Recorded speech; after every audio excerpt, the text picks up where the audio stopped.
시청자 여러분 안녕하십니까? 세계 경제를 짓눌러온 미중 무역 전쟁이 1년 반 만에 휴전에 들어갔습니다. 관련 소식 조금 뒤에 자세히 알아보겠습니다. 1월 16일 더 뉴스, 오늘의 주요 뉴스 먼저 정리해 보겠습니다.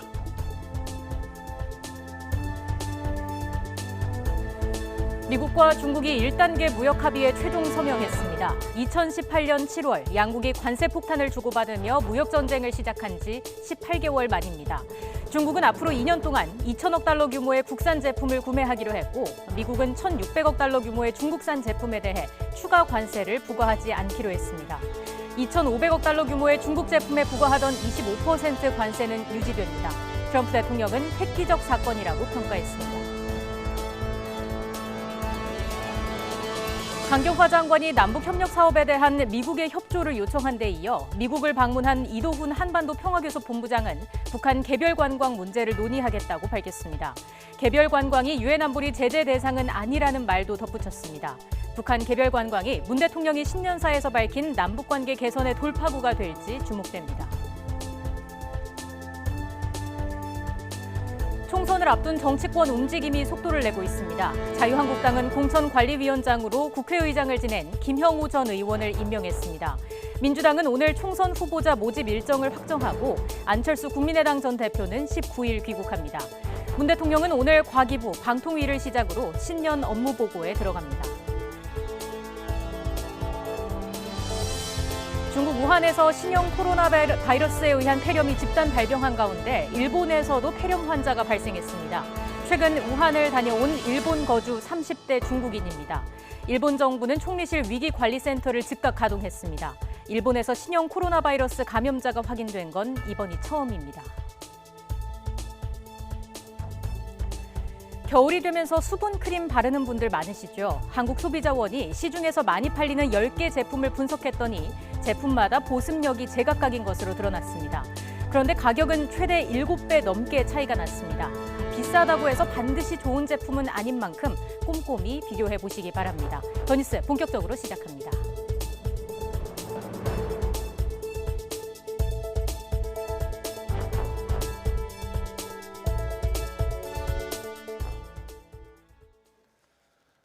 미국과 중국이 1단계 무역 합의에 최종 서명했습니다. 미국이 중국산 제품에 대한 첫 관세 폭탄으로 무역 전쟁의 포문을 연 지 18개월 만인데요.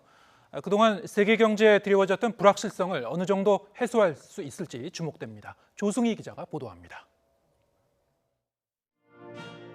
트럼프 미국 대통령과 류어 중국 부총리가 미중 1단계 무역 합의문에 서명했습니다.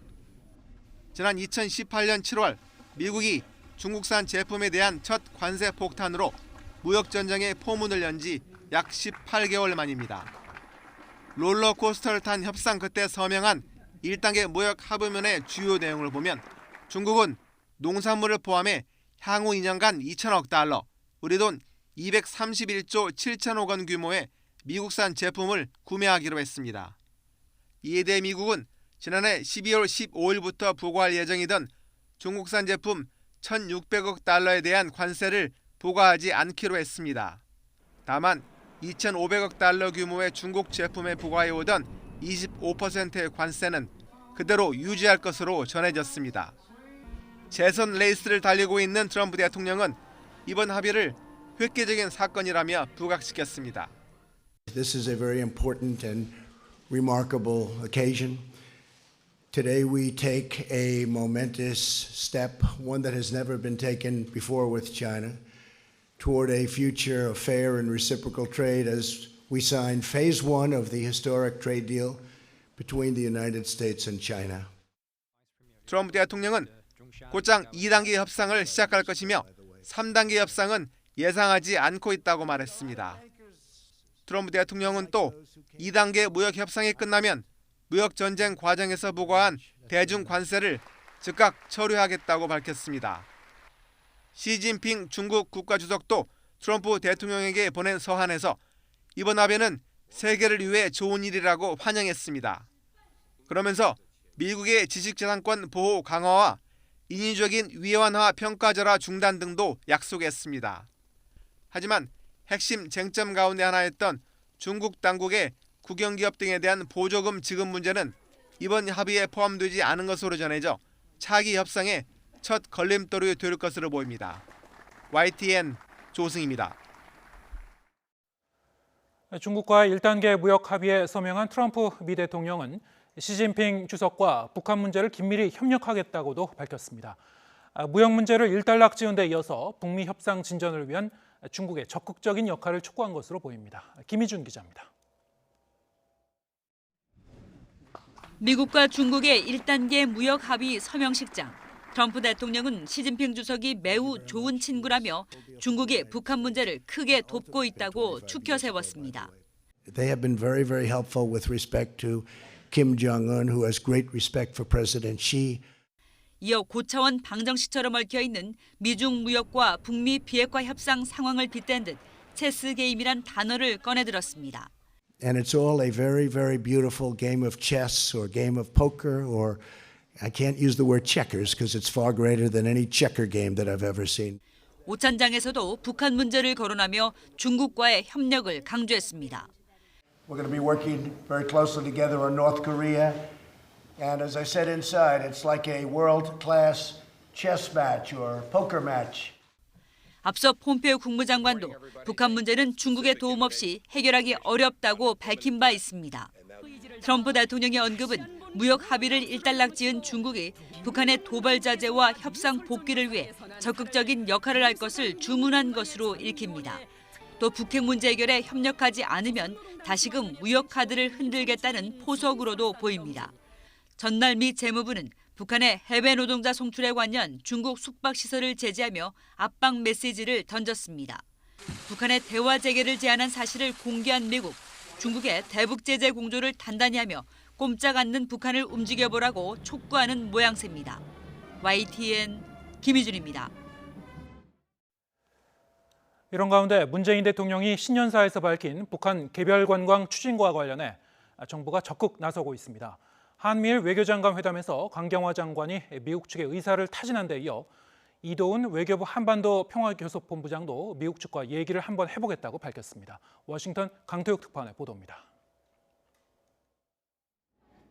이 본부장은 금강산 관광 등 북한 개별 관광이 유엔 안보리 제재로 금지된 것은 아니라고 말했습니다.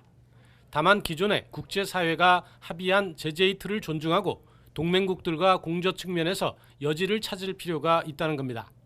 한미 북핵 수석 대표 협의를 위해 워싱턴을 방문한 기회에 미국과 논의할 계획이라고 밝혔습니다. 여러 가지 공조 측면에서 지금까지 우리가 자제를 하고 또 우리는 우리 내부에서 해결해야 될 문제들이 있기 때문에 그렇게 된 것인데 허심탄회하게 서로 간의 입장을 이야기하고 상대의 이해를 구하는 게 지금 제일 필요하다고 생각합니다. 문 대통령이 신년사를 통해 추진 의사를 내비친 만큼 적극적으로 나서겠다는 의지로 보입니다. 앞서 한미일 외교장관 회담에서도 강경화 장관은 마이크 폼페이오 국무장관에게 같은 뜻을 전달했습니다. 대북 제재와 관련 없는 부분과 예외 인정을 받을 수 있는 사업이 있다며 남북 협력 사업 추진 의지를 밝혔다는 겁니다. 이에 대해 미 국무부는 대북 대응에 있어 한미는 긴밀한 조율에 전념하고 있다면서도 유엔 회원국은 대북 제재 결의를 이행해야 한다고 원론적 입장을 내놨습니다.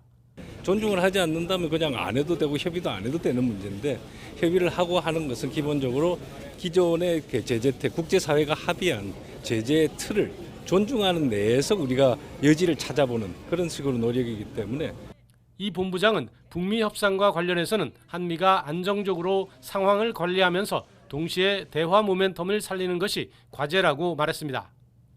북미 대화가 교착 상태에 빠진 가운데 우리 정부는 남북관계 진전을 위해 할 수 있는 부분을 적극적으로 하겠다고 밝혔습니다.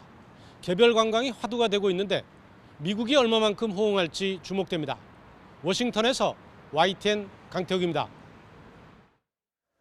네, 지금 들으신 내용과 맥을 같이 하는 정부 당국자의 또 다른 발언도 나왔습니다. 정부는 대북 제재와 관련 없이 독자적으로 추진할 수 있는 남북 협력 사업들을 실무적으로 열심히 검토하고 있다고 밝혔습니다. 정부 당국자는 오늘 기자들과 만난 자리에서 대북 제재와 상관없이 남북이 협의에 독자적으로 추진할 수 있는 부분들도 많다면서 이같이 말했습니다. 또 남북이 협력해 마련한 방안이 대북 제재에 저촉된다면 국제사회를 설득하고 협의해서 제재 면제 조치를 받을 수도 있는 문제라고 설명했습니다. 다만 이 모든 것은 북측의 호응이 있어야 가능한 일이라면서 사업의 세부 내용을 공개하기는 아직 이르다고 덧붙였습니다. 개별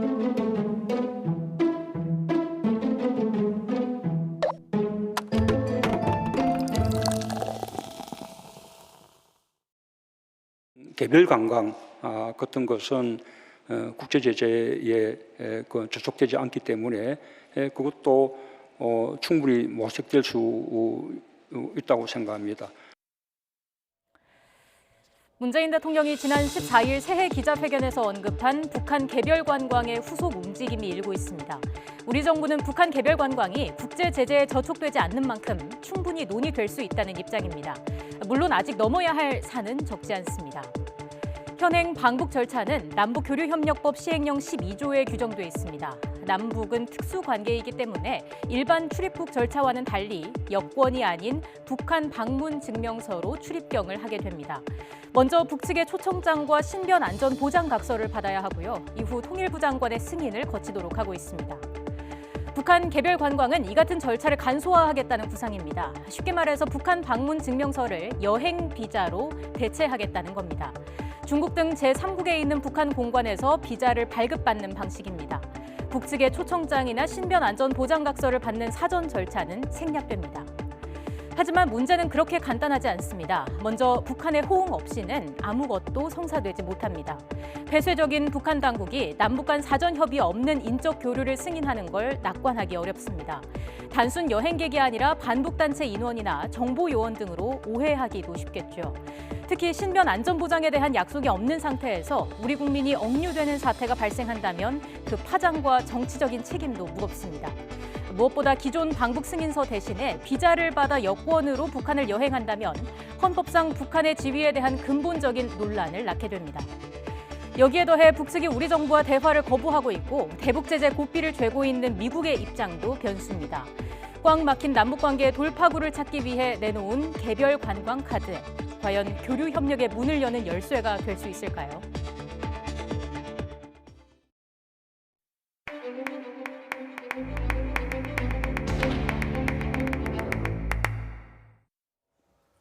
자유한국당이 현 정부의 부동산 정책을 비판하며 이를 전면적으로 완화하는 내용의 부동산 총선 공약을 발표했습니다. 더불어민주당은 최근 청와대 고위 인사들이 거론했던 부동산 거래 허가제에 대해서는 시장 경제에 맞지 않다면서 부정적인 입장을 보였습니다. 국회 취기자 연결합니다. 최민기 기자. 네, 국회입니다. 네, 한국당이 어제 총선 공약에 이어서 오늘은 부동산 공약을 발표했군요. 네, 구체적인 내용 정리해 주시겠습니까? 네, 한국당은 어제에 이어 오늘은 4.15 총선을 겨냥한 부동산 공약을 발표했습니다. 이 골자는 서울 도심과 일기 신도시의 재개발, 재건축 규제를 풀고 이 주택담보대출 제한도 완화해서 이 주택 경제를 활성화한다는 내용입니다. 이 분양가 상한제 폐지와 공시가격의 완급 조절로 이 세부담을 줄이고 이번 정부에서 발표한 3기 신도시 건설 정책도 이 전면 재검토하도록 추진하겠다고 밝혔습니다. 한국당 김재원 정책위의장은 정부의 부동산 정책이 시장에 혼란만 주고 서울 지역 부동산 가격은 폭등시키는 등 오히려 양극화만 초래했다며 이를 정상화해야 한다고 밝혔습니다. 입만 열면 서민과 중산층을 위한다며 각종 반시장 규제 정책으로 일관한 문재인 정권 2년 반 동안 서울의 아파트 값은 21.7% 폭등했습니다. 이는 현재 문재인 정부에서 시행된 집값 억제 정책과 정면으로 배치되는 것으로 이 정부의 부동산 정책에 반발 여론이 많다는 점을 파고든 전략으로 풀이됩니다. 이 더불어민주당은 이해찬 대표가 오늘 기자들과 신년 기자간담회를 가졌습니다. 이 자리에서 강기정 청와대 정무수석이 거론했던 부동산 매매 허가제에 대한 당의 입장을 밝혔는데요. 이해찬 대표는 매매 허가제가 당과 전혀 협의하지 않았고 허가제 자체는 강한 국가 통제 방식이기 때문에 시장 경제에는 적절치 않다는 입장도 밝혔습니다. 그러면서 이번 총선은 과거로 후퇴하느냐 또 촛불혁명을 완수하고 미래로 전진하느냐를 결정하는 중요한 분수령이 될 선거라며 이 선거 필승을 다짐하기도 했습니다. 이어 이 대표는 앞서 불거진 장애인 비하 발언과 관련해서 결과적으로 여러 가지 상처를 줬다고 하면 죄송하다는 말씀을 드리고 싶다며 사과했습니다. 그러면서 의도된 것이 아니며 무의식적으로 발언했다는 점도 거듭 강조했습니다. 하지만 이전부터 정신장애인과 경력단절 여성 등 비하 발언이 계속된 건 인권 감수성 부족이 아니냐는 질문이 재차 이어지자 더는 말씀을 드리지 않겠다며 정색하기도 했습니다. 직접 들어보겠습니다. 결과로 인해서 여러 가지 좀 상처를 줬다고 하면 죄송하다는 말씀을 다시 드리겠습니다. 자꾸 말씀을 하는데 더 이상 말씀을 안 드리겠습니다. 앞서 이 대표는 어제 민주당 유튜브 방송에 출연해 선천적 장애인은 사고로 장애인이 된 사람보다 의지가 약하다는 발언을 해서 물의를 빚었습니다. 이를 두고 당 내부에선 총선이 90일 남은 상황에서 자칫 선거 악재로 이어질까 잔뜩 긴장하는 모습이었습니다. 네, 그런가 하면 자유한국당 공천관리위원장을 김영호 전 의장이 맡기로 했죠? 네, 그렇습니다. 한국당은 오늘 최고위원회의를 통해 21대 총선 공천관리위원장의 김영호 전 국회의장을 최종 낙점했습니다. 부산 영도에서 5선을 지낸 김 전 의장은 한나라당 시절 사무총장과 원내대표를 지낸 등 현재는 백범 김구선생 기념사업협회 회장을 맡고 있습니다. 황교안 대표는 정파에 치우치지 않는 원칙과 소신의 국회를 이끌었다며 개혁적인 마인드를 가진 분이라고 그 임명 이유를 밝혔습니다. 민주당도 공천 작업에 속도를 내고 있습니다. 어제 민주당은 현역 의원이 불출마 의사를 밝힌 지역 12곳과 문희상 국회의장의 지역구 1곳까지 모두 13곳을 전략공천 대상지로 선정했는데요. 오늘 오후엔 공직후보자 추천관리위원회에서 이를 13곳 지역구를 제외한 나머지 지역을 대상으로 후보자 공모 일정을 확정합니다. 이 후보자 모집 지역구는 230여 곳 정도로 오는 20일부터 설 연휴 이후인 28일까지 공모가 진행될 예정입니다. 네, 안철수 전 국민의당 대표가 언제 돌아올지 여러 가지 관측이 나오고 있었는데 귀국 날짜가 정해졌죠? 네, 그렇습니다. 2018년 지방선거 이후 해외로 떠났던 안철수 전 대표가 오는 19일 오후 미국에서 귀국합니다. 최근 안 전 대표는 낡은 정치와 기득권에 대한 청산이 필요하다며 정계 복귀의 뜻을 밝혀왔는데요. 다만 안철수계 의원들이 소속된 바른미래당으로 돌아올지 아니면 제3지대에서 신당 창당에 나설지 아직 구체적인 행보에 대해서는 밝히지 않은 상황입니다. 안 전 대표의 귀국으로 이른바 야당발 제3지대 정계 개편 논의도 급물살을 탈 것으로 전망됩니다. 지금까지 국회에서 YTN 최민기입니다. 문재인 대통령은 지난주 국회에서 통과된 데이터 3법이 미래 산업을 발전시켜 나갈 기반이 될 것이라며 인공지능 1등 국가로 혁신적 포용 국가 시대를 앞당기겠다고 강조했습니다. 과학기술정보통신부와 방송통신위원회 업무보고에서의 문 대통령 발언 들어보겠습니다. 과학기술과 정보통신의 힘으로 미래 먹거리를 확보하고 혁신적 포용국가 실현을 앞당겨야 합니다. 과학기술 강국, 인공지능 1등 국가가 그 기둥입니다. 정부는 4차 산업혁명 시대를 선도하기 위해 인공지능 1등 국가를 국가 전략으로 수립했습니다. 아직은 우리가 인공지능의 선두주자라고 할 수 없지만 IT 강국을 넘어 AI 강국으로 도약할 수 있는 충분한 잠재력을 가지고 있다고 생각합니다. 그 잠재력을 현실로 끌어내는 것이 정부가 할 일입니다. 사람 중심 4차 산업혁명입니다. 오늘 우리가 논의하는 모든 비전과 계획은 궁극적으로 국민의 생활과 삶의 질 향상을 위한 것입니다. 신기술, 신산업이 취약계층의 삶에 힘이 되고 교육 격차 해소와 지역 문제 개선 등 포용 사회로 나아가는 데 기여하도록 지혜를 모아주기 바랍니다. 오는 20일부터는 고가 1주택자의 SGI 서울 보증을 통한 전세 대출 보증도 제한됩니다.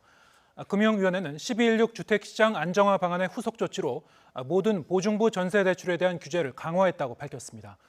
시가 9억 원이 넘는 고가주택 보유자에 대한 주택금융공사와 주택도시보증공사의 전세대출 보증은 지난해 11월부터 제한된 상태입니다. 다만 20일 이전 전세계약을 체결한 경우에는 SGI 서울보증을 통해 규제 적용이 제외됩니다.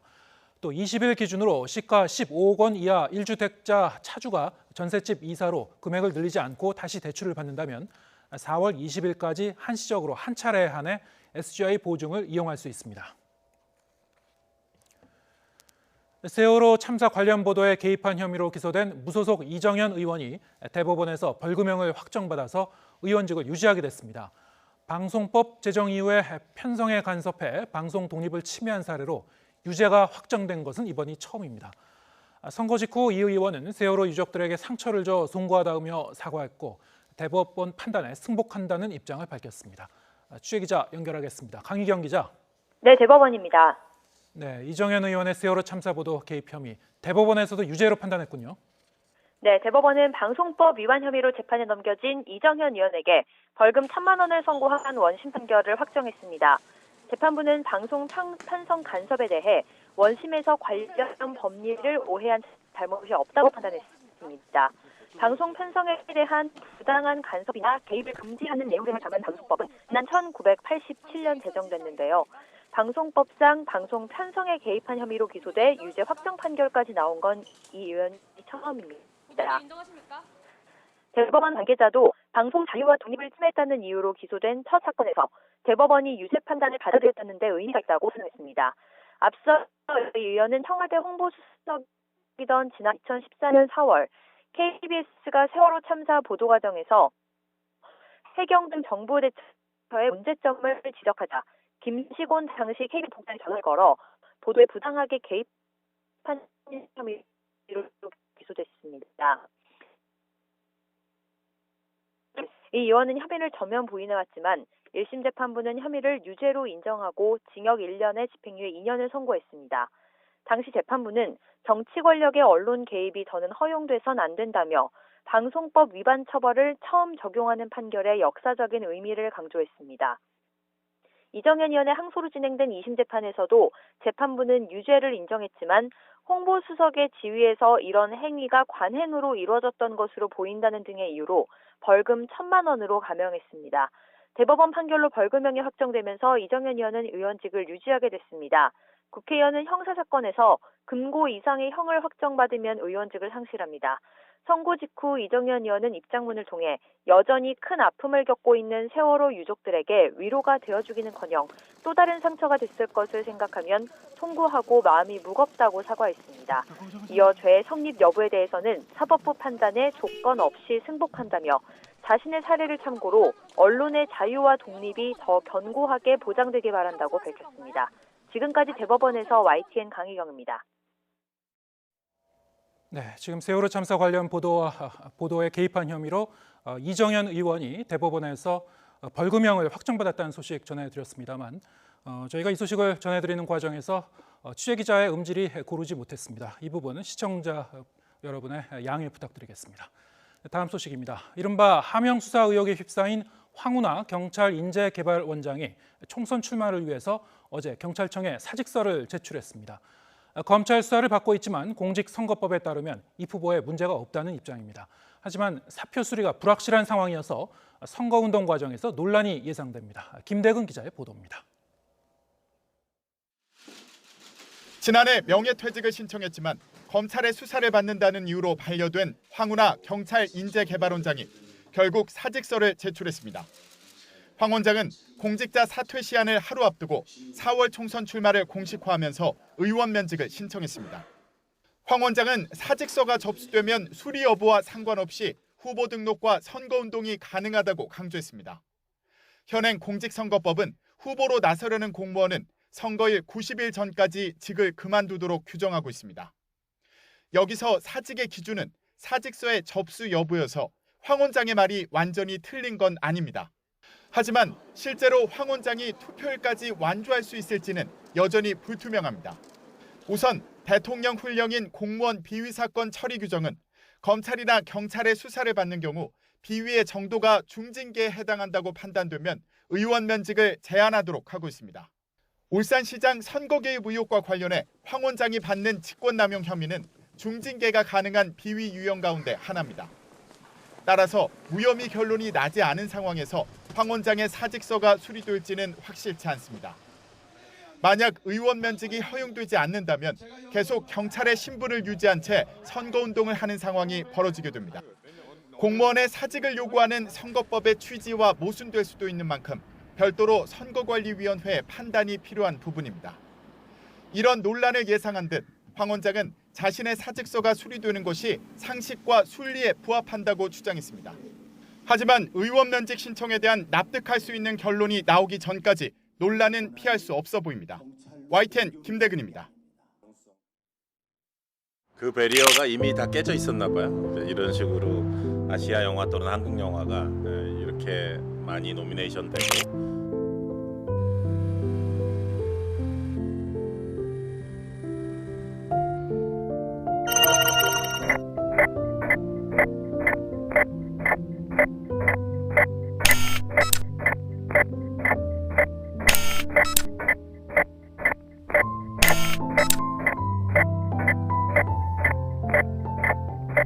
Three, two, one.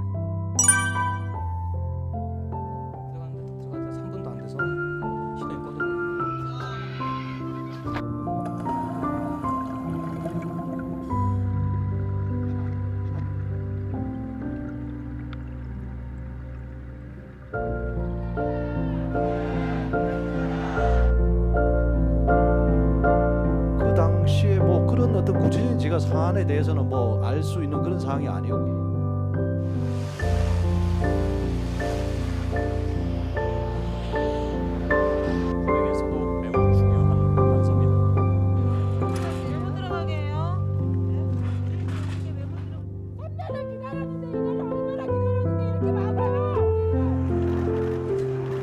뭘 밝혀줘야지.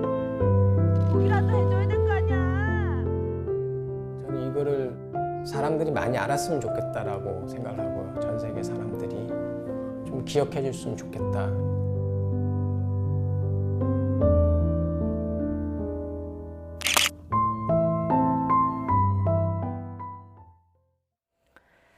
중국 우한에서 잇따르고 있는 폐렴이 일본에서도 처음으로 확인됐습니다. 일본을 찾는 중국 관광객이 많고 올림픽도 코앞으로 다가온 만큼 일본 방역 당국에 비상이 걸렸습니다. 도쿄 연결합니다. 황보현 특파원. 네, 도쿄입니다. 네, 일본에서 확인된 중국 우한 폐렴에 걸린 환자의 상태는 어떻습니까? 네, 이 환자는 30대 남성인데요. 한때는 열이 많이 났지만 지금은 상당히 호전된 상황입니다. 이 남성은 중국 우한을 다녀왔다가 우한에서 확산한 신형 코로나 바이러스에 의한 폐렴에 걸린 것으로 확인됐습니다. 우한과 마찬가지의 폐렴 환자가 일본에서 발생한 건 이번이 처음입니다. 이 남성은 중국 국적으로 친척을 만나기 위해 우한을 방문한 것으로 전해졌습니다. 도쿄 남쪽인 가나가와현에 사는 이 남성은 중국 우한을 방문했을 때인 지난 3일 열이 많이 났고 6일 일본에 귀국했습니다. 귀국 당시 일본 공항에서 검역이 있었지만 이곳에서는 별 반응이 나타나지 않아 그냥 통과한 것으로 드러났습니다. 이후 당일 스스로 병원을 찾아 진료를 받았고 10일부터 입원해서 치료를 받다 병세가 호전돼 어제 퇴원했습니다. 일본 국립감염증연구소는 이 남성의 검체를 검사한 결과 우한에서 확인된 신형 코로나 바이러스와 같은 바이러스가 검출됐다고 밝혔습니다. 이 남성은 후생노동성 조사에서 이번 폐렴의 진원지로 지목되고 있는 우한의 수산시장에는 들르지 않았다고 말했습니다. 이에 따라서 이 남성이 우한 현지에서 폐렴 환자와 접촉했을 가능성이 큰 것으로 보고 후생노동성은 전파 경로를 조사하고 있습니다. 일본 정부는 우한 폐렴 환자가 처음으로 발생하자 총리실 위기관리센터를 중심으로 관련 정보 수집과 경계를 강화하고 있습니다. 일본 방역당국은 중국 춘제를 맞아 다음 주부터 중국 관광객들이 대규모로 일본을 찾을 것으로 보고 공항과 항만에서의 대책을 강화하는 등 비상이 걸렸습니다. 하계올림픽을 앞두고 사람과 사람과의 전염을 배제할 수 없는 우한 폐렴 환자가 확인되면서 올림픽을 계기로 한 외국인 관광객 유치와 경기 활성화 목표에 찬물을 끼얹지 않을까 우려하는 목소리도 커지고 있습니다. 지금까지 도쿄에서 YTN 황보현입니다. 남성인 현역 육군 부사관이 휴가 중 해외에서 성전환 수술을 받고 돌아온 뒤 조기 전역 권고를 거부하고 여군으로 계속 복무하겠다는 의사를 밝힌 것으로 알려졌습니다. 육군에 따르면 경기 북부의 한 부대에서 복무 중인 부사관 A씨는 지난해 휴가를 내고 해외에서 성전환 수술을 받았습니다. A씨는 부대에 복귀한 뒤 군 병원에서 의무 조사를 받았고 군 병원은 A씨에 대해 심신장애 3급 판정을 내렸습니다. 육군은 군인사법, 군인사시행규칙에 따라 조만간 전역심사위원회를 열어 A씨의 전역 여부를 심사할 계획입니다. 대표적인 기초 화장품 가운데 하나인 수분 크림의 보습력이 제품마다 제각각이고 가격은 최대 7배 넘게 차이가 나는 것으로 나타났습니다. 한국소비자원이 많이 팔리는 수분 크림 10가지를 비교 분석한 결과 크림을 바른 뒤 피부 수분 함유량이 얼마나 떨어지는지를 보는 보습력이 30분 지났을 때는 제품 모두 우수한 편이었지만 4시간이 지나자 차이가 커졌습니다. 보습력이 매우 우수하다고 평가된 제품은 더 페이스샵과 미샤, 비오템, 아이오페, 키엘까지 5개 상표의 제품이었고 마몽드와 빌리프, CNP는 우수한 편, 닥터자르트와 이니스프리는 그보다 낮은 수준이었습니다. 제품 가격은 10ml 기준으로 계산했을 때 이니스프리 제품이 1,467원으로 가장 저렴했습니다. 미샤와 마몽드가 4,000원대로 그 다음이었고 더 페이스샵은 7,000원, 빌리프, 아이오페, 닥터자르트, 키엘, CNP는 8에서 9,000원 사이, 비오템 수분 크림은 1,800원으로 가장 비쌌습니다. 포근한 날씨 때문에 취소하거나 연기했던 겨울 축제가 다시 시동을 걸고 있습니다. 녹아버린 얼음판을 되살리기 위해 군청 공무원들까지 총동원됐습니다. 하지만 이번엔 겨울 축제장 동물 학대 논란이 더해지면서 걱정이 적지 않습니다. 지환 기자가 취재했습니다. 겨울비가 내리며 줄줄 녹아 흘렀던 얼음판. 개막을 코앞에 두고 축제 일정은 2차례나 연기됐습니다. 하늘이 결정한 일인데 어찌할까 싶었지만 축제장 얼음판을 되살리기 위한 노력은 말 그대로 눈물겨웠습니다. 1도라도 수온을 더 떨어뜨리기 위해 강물에 눈을 쏟아붓고 밤새 하천 쪽을 향해 제설기를 돌렸습니다. 물속 부유물을 제거하고 상류 물길을 돌리기 위해 군청 전 직원이 동원됐습니다. 자치단체가 녹은 얼음판을 되살리면서까지 축제에 매달리는 이유는 대체 불가능한 경제 효과 때문. 민통선 접경지이자 군사지역으로 경제개발이나 관광산업에 한계가 있는 화천군의 경우 산천어 축제가 열리는 3주간 찾는 사람이 100만 명을 훌쩍 넘습니다. 화천군 전체 인구의 수십 배에 이르는데 경제 유발 효과는 1년 예산의 3분의 1인 1,000억 원을 넘는 것으로 추산됩니다. 날씨도 날씨지만 최근에는 고민이 하나 더 늘었습니다. 동물보호단체를 중심으로 살아있는 생명체를 얼음판에 넣어 잡는 행위가 동물학대라는 비판이 제기된 겁니다. 그 단체가 유리한 이름을 날리기 위해서 우리를 간접적으로 이용하는 것 같은 느낌도 들고 또 이런 우리가 유수한 축제가 화천 산천어 축제뿐만이 아니잖아요. 대한민국이 엄청나게 많잖아요. 거기에 대해서 유독 산천어 축제나 그런 거는 점점 따뜻해지는 겨울, 여기에 동물 학대 논란까지. 눈과 얼음, 유사한 물고기 잡이만으로는 더는 버티기 어렵다는 위기감 속에 겨울 축제를 준비하는 자치단체마다 고민이 깊어지고 있습니다. YTN 지환입니다.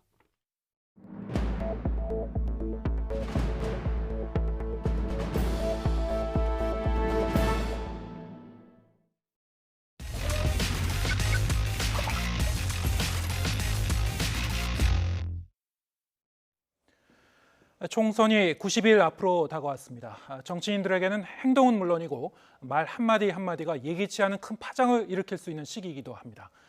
총선 레이스에 돌입한 갈 길 바쁜 정치권, 주요 현안 짚어보겠습니다. 1대1 미니토론 더 정치, 강훈식 더불어민주당 의원, 성일종 자유한국당 의원 나오셨습니다. 자, 어서 오십시오. 네, 안녕하십니까? 네. 자, 오늘 토론에서는 요 며칠 정치권에서도 역시 관심이 많을 것 같은데요. 부동산 정책과 관련해서 현안인 것 같아서 그 문제 먼저 짚어보도록 하겠습니다. 강기정 청와대 정무수석이 이제 매매 허가제 관련 이제 발언을 하면서 상당히 이제 관심을 끌고 있는데요. 자, 이 문제가 사실은 문재인 대통령 그리고 그 이후에도 이제 그 청와대 당국자들이 이제 이어서 부동산 대책 관련해서 이제 발언하는 그 흐름, 그 연장선상에 있는 것 같습니다. 어떻게 보셨습니까? 그렇죠. 이제 전체적인 흐름과 이야기를 보면은 어쨌든 이번 정부에서 부동산 문제만큼은 반드시 해결하겠다 이런 취지의 말씀들을 여러분들이 하셨고 그런 연장선상에서 강기정 수석의 말이 되게 이제 집중되고 관심을 받는데요. 실제 워딩 전체를 제가 한번 보니까 어떤 분들은 그런 주장을 한다 이렇게 하면서 뭐 검토해봐야 할 내용이지만 특정 지역이 더 이상 정말 비상식적으로 폭등하는 지역에 대해서는 이렇게 앞부분에 전제를 달고 이야기를 했습니다. 그래서 그럼에도 불구하고 이제 그 내용을 보면 아 의지가 있구나 이렇게 확인할 수 있는데요. 근데 이제 요 내용이 논란이 된다는 것은 마치 이게 결정된 무슨 정책인 것처럼 예. 발표되고 그런 부분에 대해서 오늘도 뭐 국토부 차관이나 정부 당국에서는 제가 또 국토교통위원인데요. 이런 것까지 실제로 검토해 본 바가 전혀 없거든요. 근데 예. 그런 부분에 이제 좀 침소봉대되는 경향이 있다 이런 생각은 좀 들고요. 그럼에도 불구하고 청와대 정무수석이 한 이야기이기 때문에 네. 말의 무게를 가려서 좀 신중했어야 된다 이런 아쉬움은 뭐 지울 수가 없습니다. 예. 네. 예. 어떻게 보셨습니까? 청와대 정무수석의 입이라고 하면 대통령 입 아닙니까? 비서 아닙니까? 이거 국민들한테 다 띄워보게 한 겁니다. 예. 또 이만한 충분한 준비를 다 했다고 생각을 합니다. 이 정부가 언제 헌법 같은 경우를 뭐 고민해 본 적이 있나요? 거주 이전에 대한 자유가 14조에 돼 있습니다. 지금 거주도 마음대로 못 하겠다는 거잖아요.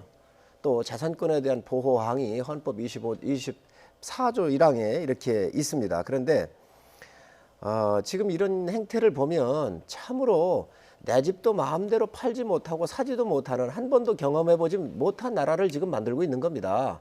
이런 현상이 왜 왔습니까? 이거 누가 책임져야 됩니까?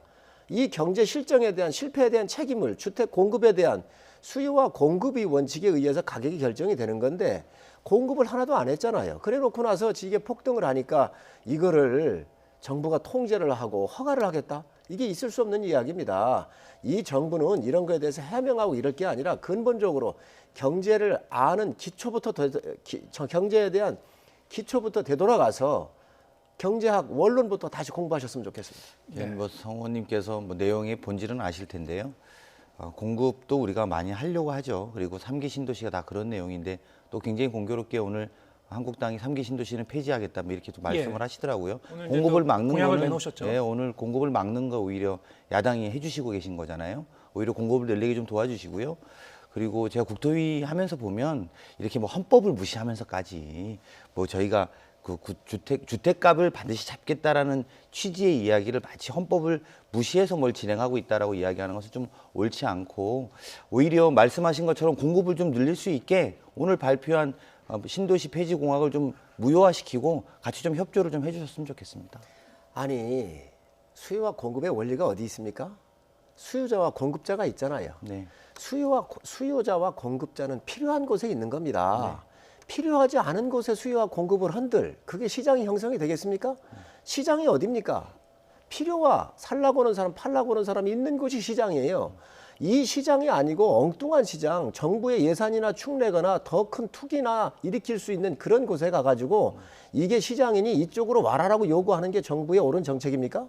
정말 이 정부가 제대로 파악을 했으면 좋겠습니다. 네, 그리고 이 부분은요 명백히 우리가 헌법이라고 하는 테두리, 이 정부는 헌법이 이 기본 위에서 탄생한 정부가 아닙니까? 그런데 이 정부가 지금 현재 국민들이 거주에 대한 자유가 있습니다. 그렇죠? 자기 자산에 대한 권리를 주장하고 보호할 책임이 정부한테 있어요. 헌법에 보장되어 있는 거예요. 아니 이런데 주택 허가에 대해서 주택을 사고 파는 거에 대해서 정부가 허가를 하겠다 그런데 내 집도 내 마음대로 팔지 못하는 이 자유가 이런 자유도 없는 나라가 이게 헌법을 무시한 거 아닙니까? 그래서 정말 이 시장을 다시 한번 돌아보시기 바랍니다. 네, 의원님이 지금 두 가지를 섞어서 말씀해 주셨는데요. 공급에 대해서 말씀드리면 1기 신도시 정책, 2기 신도시 정책, 일산이나 분당 이런 데였습니다. 근데 그거보다 더 가까운 데 죽겠다는 겁니다. 국민들이 원하고 있고 서울 수도권에 사시는 특히 청년들 지금 이렇게 뛴 집값 때문에 공급이 좀 이루어져야 되니까요. 오늘 내신 1호 공약은 그거보다 더 가까운데 시장 수요가 있는데 하겠다는 겁니다. 그러니까 거기에 맞춰서 좀 동의해 주시고요. 두 번째는 마치 지금 토지 허가제를 하기로 한 것처럼 말씀을 하시는데요. 그건 사실이 아니라는 걸 제가 두 차례, 세 차례 말씀드렸으니까 진위를 좀 더 확인해 주십시오. 예. 자, 그러면 신도시가 이렇게 내서 1기 신도시, 2기, 3기를 신도시 한다 그러면 주택 가격이 안정되고 이 정부가 내놓은 대책에 대해서 주택 시장이 반응을 해야 될 거 아닙니까? 반응을 안 했잖아요. 이건 무슨 얘기냐? 실패했다는 이야기입니다. 시장이 이미 판단을 했다는 거예요. 그러니 그 시장이 정확하게 요구하는지 시장 수요가 뭔지를 정확하게 파악을 하셔서 빨리 정책 전환을 하시기 바랍니다. 반응은 했죠. 예. 이제 제가 말씀을 좀 추가로 좀 드릴게요. 그러니까 이게 초고가 아파트들이 계속 오르면서 시장을 주도하는 경향이 있죠. 그리고 실제로 9억 미만의 것들이 많이 오르거나 이렇지는 않았습니다. 그리고 지금 짓겠다라는 것은 그런데 집값을 안정하시는 수요 공급의 이야기 하셨잖아요, 아까. 그래서 공급을 늘리자는 취지니까요. 일단 1호 법안 내신 거는 좀 신중하게 다시 검토해 주시는 게 맞다고 보고요. 초고가 주택에 대해서, 즉 15억 이상 급속도로 오르는 것에 대해서는 엄중하게 엄단하겠다는 게 이미 발표가 돼서 시장이 가라앉고 있지 않습니까? 이미 되고 있는 시장의 이야기입니다. 그래서 이거를 뭐 이렇게 막 이렇게 말씀하신다고 해서 그렇게 사실이 아닌 게 사실이 되는 게 아니니까요. 예. 진행되고 있는 시장 상황 면밀히 검토하고 있다고 말씀드립니다. 문재인 대통령이 사실은 저기 기자회견에서요. 이제 단기간에 급등한 그 지역, 아마 이제 서울 강남 지역을 포함해서 이제 말씀하신 것 같은데 그런 지역에 대해서는 이제 원상 회복하는 수준까지 이제 염두에 두고 있는 거라고 이제 발언을 했습니다. 자, 그 정도의 이제 초고강도 이제 대책을 염두에 두고 있는 것 같은데 한국당은 이런 그 맥락에서는 좀 공감하시는 건가요? 있을 수 없는 얘기지요. 원상 회복이라고는 말이 아니 시장에서 원상 회복이 어디 있습니까? 시장에 맡겨서 수요와 공급이 적정하게 맞을 때 그 자체가 원상 회복인 겁니다. 네. 아니 정부가 주택을 거래하는데 매매를 허가하는 것으로 원상으로 복귀시키겠다고요? 이 발상이 있을 수가 없는 사실을 말씀하지 마세요. 있을 수가 없는 얘기고요. 네. 두 번째, 이 주택에 대해서 실패한 정부가 어디였습니까? 노무현 정부하고 문재인 정부입니다.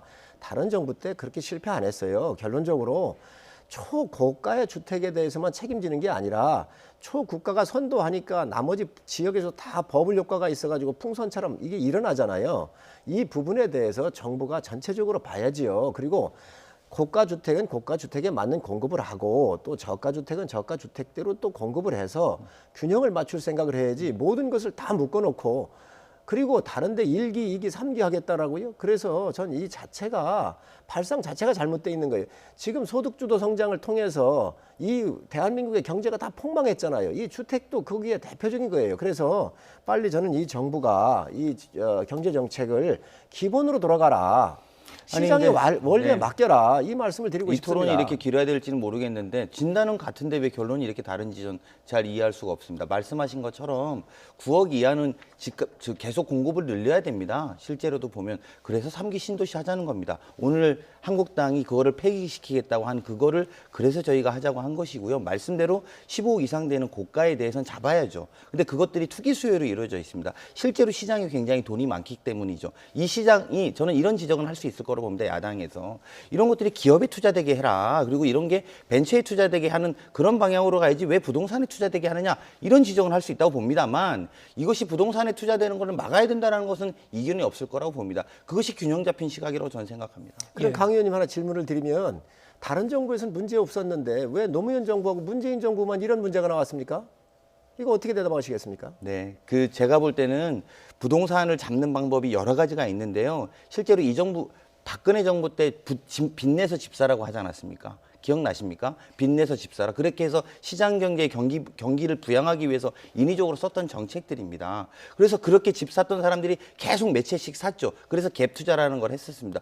당연히 사람들은 한 채씩만 가지면 문제되지 않을 것인데 15대, 20대씩, 200채씩 갖고 있는 사람들이 이런 상황까지 만들어 놓은 거 아닙니까? 예. 자, 이 부동산 문제는 좀 여기까지 하겠습니다. 네. 사실 이제 그 부동산 가격과 관련해서는 뭐 전 정권이나 현 정권이나 이제 모두 그 원인을 따져보면은 조금씩 이제 연관돼 있을 것 같고요. 여기에 대해서 뭐 여러 가지 좀 해석이 나오고 있기 때문에 총선을 거치면서도 뭐 초미의 관심사니까 여러 가지 이제 공론화가 될 것 같습니다. 자, 근데 이제 양당이 지금 이제 총선을 앞두고 공약을 하나하나 지금 내놓고 계신데, 자, 1호 공약을 이제 양쪽 다 내놓으셨어요. 근데 그 1호 공약을 놓고도 이런저런 얘기가 나오고 있습니다. 민주당에서는 이제 그 무료 와이파이 확대 공약을 내놓으셨죠. 네, 그렇습니다. 좀 실용적이긴 하나 좀 무게감이 좀 떨어지는 거 아니냐, 뭐 이런 얘기도 있었던 것 같습니다. 이게 참 공약이라는 게 재밌습니다. 무게감을 무겁게 하면 포퓰리즘이라고 하고 무게감이 좀 가벼웠더니 무게감이 약하다 지적하시는데요. 저는 뭐 충분히 의미 있는 지적이라고 생각합니다. 중요한 거는 지금 이미 통신비가 한 가계 비중에서 굉장히 큰 비중을 차지하기 이미 우리 실생활에 이미 그렇게 돼버렸거든요. 그래서 사실상 통신 복지가 필요한 상태로 어떤 분들은 정보나 인터넷에서 자꾸 뒤처지고 있고요. 반면에 동시에 계속 기술 개발은 돼서 이제 5G가 단계라고 아마 많은 분들은 모르실 겁니다. 어르신들은 잘 모르실 수도 있는데 5G가 어떻게 구현되는지도 모를 정도로 확장되고 있습니다. 이렇다면 좀 정보의 불균등 이런 것들이 벌어질 수 있을 거라고 보여지고요. 그렇다면 좀 정부가 나서서 좀 공공이 좀 나서서 5만 3천 군데 정도를 와이파이 기계를 설치하면 한 5천억 정도, 3년 안에 5천억 정도 예산이면 가능하다는 판단이 좀 들어서 오랫동안 검토해 왔고요. 20대, 30대들은 굉장히 호응하죠. 왜냐하면 부모님한테 용돈 받아가지고 통신비 내던 친구들이라서 네. 특히나 와이파이 없으면 쓰지 못하는 친구들은 굉장히 호응을 있다고 보고요. 또 나아가서 저희가 좀 중요하게 생각하는 거는 이게 실생활에 필요한 것들을 바꾸는 것, 네. 이것이 이제 좀 새로운 총선 또는 예. 정치의 코드가 돼야 되는 것 아닌가. 그래서 무료 와이파이가 청년층의 아주 간절한 그런 요구 사항이라고 보신 건가요? 뭐 간절하다 이렇게 하는 거는 기준들이 다 다를 수 있는데요. 예. 근데 실제로 그런 알바하는 친구들, 젊은 친구들 같은 경우에 통신비도 되게 중요한 기준들을 갖고 있다고 하고, 뭐 거기에서 이어폰 하나 사는, 무선 이어폰 사는 것, 이런 몇 가지들이 본인들이 굉장히 중요한 기준 때문에 알바를 한다고 하는 형편이니 예. 우리가 그런 것들을 생각해 보면 예. 이런 정도 공약을 좀 쌓아 나가자 이런 생각을 예. 갖고 있습니다. 한국당도 이제 그 경제 관련 정책을 이제 1호 공약으로 지금 발표를 하셨는데요. 사실은 이제 그 전날 이제 공수처법 폐지를 먼저 발표하셔서 그게 1호 공약이 아닌가 사람들이 생각했던 것 같습니다. 근데 이제 1호 공약을 번복한 거 아니냐 뭐 이런 얘기도 나오고 있어요. 왜냐하면 이제 그 인재 영입할 때도 1호 인재를 번복한 그런 사례가 있기 때문에 뭐 이런저런 얘기가 나온 거 있는 것 같습니다.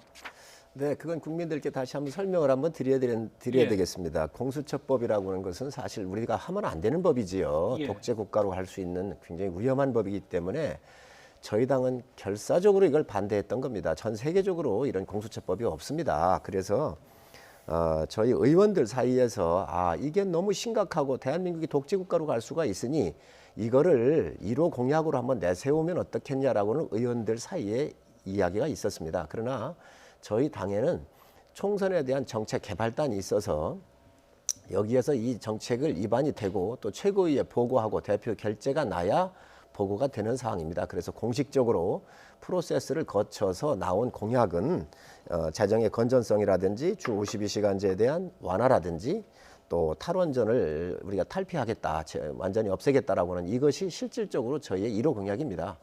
저희 같은 경우는 이 정책이라는 게 그렇습니다. 지금 우리 대한민국 경제의 큰 틀에 있어서 본가지가 있으면 그 다음에 곁가지가 나오는 거잖아요.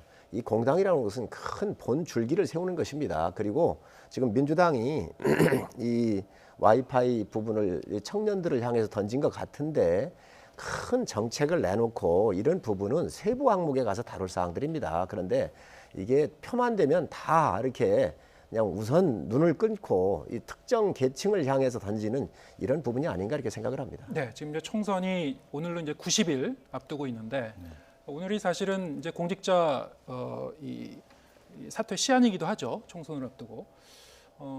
그래서 어제 이제 고민정 대변인도 이제 그 사퇴를 했는데요. 총선 출마를 이제 공식화한 거죠. 이번에 이제 청와대 참모들이 총선에 이제 대거 출마를 이제 준비하고 있는 걸로 지금 알려지고 있습니다. 거의 뭐 역대급이라고 하는데요. 이와 관련해서 이제 한국당이 이제 고발을 한 부분이 있었어요. 또 예, 좀 뭐 과거에도 이제 청와대 참모에 출마를 놓고는 이런저런 얘기가 많이 나왔습니다만 한국당 측에서는 뭐 어떤 의미에서 이제 고발하신 겁니까? 우선 청와대 인사들이 뭐 60명, 90명 뭐 이렇게 출마를 한다 그러지요. 숫자는 정확하게 모르지만 사실 냉정하게 보면 충성도만 있지 능력도 없는 사람들이 청와대 들어가 가지고 이게 신분 세탁을 한 거 아닌가 싶습니다. 정말로 이 국민의 삶과 관련돼서 열심히 일했었던 여러 국회의원들이 민주당 내에도 있을 텐데 청와대에 가가지고 그쪽에서 근무한 큰 역할도 없었습니다. 사실 거기에 청와대 들어가서 무슨 큰 일이 있겠어요? 큰 역할이 있겠어요? 그래서 그런 부분에 가가지고 신분을 세탁을 해가지고 지금 국회의원 나오겠다 그러는 건데 청와대도 사실 문제가 있다고 생각을 합니다. 이렇게 되면요, 대통령의 아주 친위 부대들만 다 우리가 민주당이 다양한 사람들이 구성이 안 되고 이 사람들 중심적으로 국회가 구성이 된다고 한다면 아마 청와대에 거수기 노릇이 더 강화될 거로 보여집니다. 지금 윤건영 그 국정상황실장 같은 경우가 국정상황실장은요 24시간 청와대를 벗어날 수가 없는 겁니다. 언제 어느 시간에 어떤 일이 벌어질지 모르기 때문에 국가의 청와대 총 컨트롤 타워가 국정상황실장인데 이분이 박영선 장관이 이제 입각을 해 있으니까 구로에 가가지고 박영선 장관이 다니던 교회 가서 예배를 보고 소개를 받고 그러면서 이런 직위를 이용해서 선거운동을 했단 말이죠. 공직선거법 86조에 정확하게 위배가 되는 겁니다. 고민정 수석도 그렇습니다. 세상에 야당 심판론이 어디 있습니까? 정권을 누가 가졌습니까? 책임을 누가 집니까? 이 나라를 누가 이끌어가고 있습니까? 이 세력이 아닙니까? 이 세력이 잘했으면 잘했다고 박수 받으면 되는 것이고 못했으면 국민들의 정확한 심판을 받게 돼 있는 겁니다. 그런데 야당 심판론을 들고 나온 게 고민정 대변인입니다. 있을 수 없는 이야기죠. 그래서 저희 당에서 고발을 해 있는 상태입니다. 네, 지금 뭐 성일정 의원님이 청와대 참모들의 역할에 대해서 좀 평가절하를 하셨습니다만 사실은 일반적인 인식으로는 청와대에서 일을 했으면 중요한 일을 해왔기 때문에 그것을 정치적 기반으로 해서 출마를 했을 경우에 이제 또 당내에서 경선을 놓고 이런저런 또 신경도 좀 예민해질 수 있는 부분이 있는 거고요. 지금 워낙 많은 분들이 이제 나오실 거기 때문에 이분들이 그 경선으로 갈 것인가, 당내에서도 이제 그 전략공천 대상이 될 것인가 여러 가지 관심이 높은 것 같습니다. 어떻게 좀 전망하고 계신지요? 제가 총선기획단인데요. 예. 그리고 또 제가 그 이 소위 민주당의 공천 룰을 만들 때 전략기획위원장이었습니다. 그래서 당의 룰을 저희가 1년 전에 만드는 이유는 공정하게 경쟁하자는 취지입니다. 청와대에서 나오면 마치 다 공천을 줄 것처럼 말씀하시는 거는 적절하지 않고요. 청와대에서 있던 사람 또 학계에 계시던 분 또는 뭐 정부 측에 있던 분들이 다 나오셔서 문재인 정부의 성공을 위해서 많은 분들이 하고 거기에다가 인재 영입되신 분들까지 다 아마 오실 거로 보고 있습니다. 좋은 집안에 많은 인재가 모이는 건 당연합니다. 그리고 그분들을 우리가 1년 전에 이미 공개한 선거의 경선의 룰 속에서 최대의 사람들을 녹여낼 것이고요. 어쨌든 뭐 그 과정에 아주 소수의 사람들은 제가 볼 때 전략공천도 될 수 있을 거라고 봅니다. 하지만 그 규모가 크지 않을 것이기 때문에 나오는 분들 대부분 공정한 경선을 한다라면 그게 뭐 어디에서 뭘 했나가 중요한 게 아니고 오히려 본인이 청와대라는 공간에서 또는 정부에서 또는 한 분야의 전문가로서 이야기했던 것을 가지고 서로 공개하고 공정한 경쟁을 한다면 좋은 후보를 뽑는 시스템 안에 들어오는 거니까요. 저희로서는 당으로서는 마다할 이유가 없다 이렇게 생각합니다. 네.